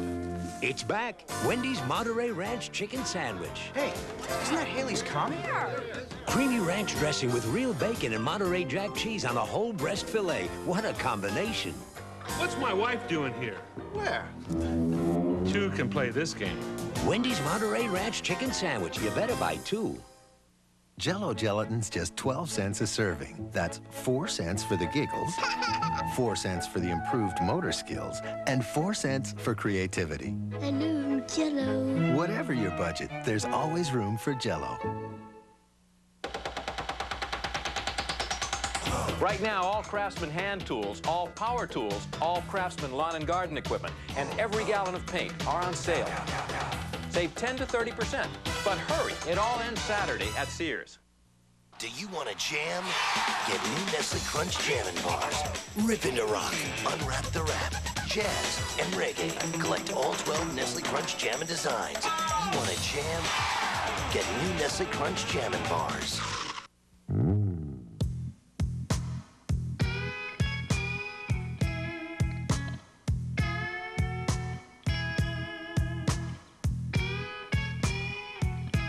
Brute. Men are back. Coming up following your late local news, The Late Show with David Letterman, his guests Don Rickles, Robert Cray, and Tracy Ullman. That's tonight following your late local news. Now for Tim McCarver and Pat O'Brien, I'm Sean McDonough saying so long from Veterans Stadium in Philadelphia. The final score, Atlanta 14 and Philadelphia 3. You have been watching Major League Baseball on CBS Sports, home of the 1993 World Series. Good night, everyone. Love this place. It's the new Burger King Everyday Value Menu with Big Flame World burgers for only 99 cents. I can't do it myself for 99 cents. Your favorite Burger King foods at new lower everyday prices, like the Croissant Combo served hot and fresh for $1.99. Check your Burger King Everyday Value Menu and be sure to try the delicious Flame Broiled Whopper Combo for $2.99. That's great news for my pocketbook. Value every day. Have it your way. You're gonna want to come back every day. Save in every department during Circuit City's Columbus Day weekend sale. Get unbeatable low prices and 0% interest for 6 months on top brands. This GE 19-inch TV is just $189.97. Every Sony and Panasonic VCR is on sale. every component CD player. And every GE and Amana refrigerator is on sale. Unbeatable low prices and 0% now at Circuit City. Welcome to Circuit City, where service is state of the art. Why are some women more at risk from breast cancer than others? And a look at the new generation of live-action video games. Tomorrow on CBS This Morning with Harry Smith and Paula Zahn. They come from China, from Thailand, from England, Germany, France, and Australia. Every day, people from 33 countries across 5 continents come together in the friendly skies. United. Come fly the airline that's uniting the world. Come fly the friendly skies. When you look for champions, you look to CBS Sports. This is CBS. I wish I were younger. I wish I was older. I wish I were stronger. I wish I were more successful. In a world where it seems nothing is ever enough, isn't it nice to know something actually is? Lexus, ranked #1 car line in customer satisfaction for the 3rd year in a row, and we still wish we were better. See your New Jersey, Delaware, and Pennsylvania area Lexus dealer for a totally satisfying experience. As governor, I'm going to cut your taxes. Right. Whitman uses a loophole to pay $47 in property taxes on 50 acres. She was fined for not paying her taxes on illegal aliens. She just called tax cuts cynical. Now Whitman makes up an election eve tax cut with no specifics on how she'll pay for it. Unbelievable. Whitman said it best this February. It insults the intelligence of New Jerseyans to dangle election year handouts before the voters. You got that right, Christie. Every morning, we send our children one day closer to their future. That's why at PNC Bank and Bank of Delaware, every time you get a loan or open a new account, we'll give you special credits to help your local schools get the athletic gear, computer equipment, and other learning tools that children need. Because at PNC Bank, we believe that the best investment in the future is an investment in our children. WCAU-TV Philadelphia. Now, Ken Matz, Jane Robelo, Herb Clark Weather, and Ron Berg Sports. This is Channel 10 News. Good evening, I'm Ken Matz. And I'm Renee Chanel. Jane has the night off. Our top story tonight, well, we're going to get them the next time. The Phils fall to the Braves in Game 2 of the National League playoffs. Atlanta scored early and often tonight. Fred McGriff blasting a first-inning home run to start the Braves on their way to a 14-3 victory over the Phils in a game you just saw right here on Channel 10. The Braves' victory means the best-of-7 National League Championship Series is even at a game apiece. And now the series moves on to Atlanta. For a second straight night, though, 60,000 plus jammed into the Vet in hopes of watching the Phils take a second straight playoff victory over the Braves. Here's the view taken during the game by Chopper 10. But unlike last night, this game is one the Phils fans will try to forget. But hey, like I said, it's only game one game, that is, and we only need 3 more wins to grab the pennant. There's a lot of time left. Well, as Ken told you, it's a minor setback in the Phillies' dream season, but the fans say, well, hey, what? We'll get them in Atlanta. Channel 10's Arthur Fennell live outside the Vet. Art, how are the fans taking it? Hey, what a difference a night makes, huh, Renee? You know, they're walking out of here, they're filing out, going home now. Not the same crowds that it was last night, not the same excitement, but they've got a new rallying cry. Now they're saying, we'll be back. Talked to a lot of folks as they were filing out of here, and they all kept saying, hey, look, it's only one game. Remember, it's a best-of-7 series. Take a listen to some of the samples we talked to tonight. How about those Phillies, huh? Hey, we're still going to be there. It was just nightmare tonight. One game down. Got 3 in Atlanta. Go play them one at a time. And we're back here for Game 6 because I got tickets. What happened tonight? It wasn't pretty. It wasn't pretty. It's good we got it out of our system now. We're going to come back. How about those fighting Phils tonight, huh? What am I going to say? Not good? No. Real bad? Not real awful. That means we got to take the show on the road, that's all. That's Take the show on the road. But you're still optimistic? Oh, definitely. All right, still optimistic, definitely optimistic. They're going to take the show on the road, and everybody around, they're filing out of here now. They're all said, hey, we're still going to win. We're still going to win. we're still going to win. Their heads are bloody but unbowed. Now, that's the scene from here, as grim as it is, but we're going to take you over to Manayunk now. Dennis Waltering is standing by. He's been watching the game with some fans over there on Channel 10 tonight. Dennis, what do you have? Phil's fans here at the River Cafe in Manayunk have been taking advantage of every opportunity to cheer for the Phils tonight. As the night wore on and this loss loomed larger, this crowd thinned out. But people here, as you can tell, have not given up on the Phillies. We're hoping that they kick some butt in Atlanta and pull it out for city of Philadelphia. Even before it was over, with the game looking like a Phillies loss, fans here at the River Cafe were trying to put a positive spin on it, looking forward to the rest of the series. Don't worry, we're still winning. We're gonna win this. We're gonna win the series. Phillies are gonna go all the way. I have faith. It's all right. One game. We're gonna make it. It's all right. There it is. Whoop, there it is. Down the street at Pitcher's Pub, a couple fans showed up in Phillies hats and shirts to cheer on the home team. Is it hard to watch this? No, not at all. Depressing. I'm handling it okay. It's depressing for you. Yeah, we had to drink more. It's been a rough one tonight, but they're going to come back. They're going to come back next to Atlanta. Probably take 2 from Atlanta and come back and finish it off. This may have been the Braves' night, but as the series moves to 1-1, people here are still cheering for the Phillies and predicting a playoff victory. Live in Manayunk, Dennis Waltering, Channel 10 News. Ken, Renee, back to you. All right, Dennis, keep the spirit up. Well, our team coverage continues now. Let's go live back to the vet and Channel 10's Ron Burke, and I guess it was a Braves kind of night. That one ball came down, they said, in Conshohocken. He hit it about that far. McGriff's ball you're talking about went 458 feet, I think. It's 438, 458. What's the difference? It was a home run, and the Phillies lose 14-3. A huge lopsided loss that shortly after this game, Phillies manager Jim Fregosi tried to put into perspective. I think it's much easier to lose this way. If you lost a tight game, it sticks with you a little bit longer. I think we just got our butt kicked tonight. Well, now the series goes back to Atlanta, and Fregosi does not want to relive the memories of Game 2. The most important numbers tell the story that this series is now tied at 1-1.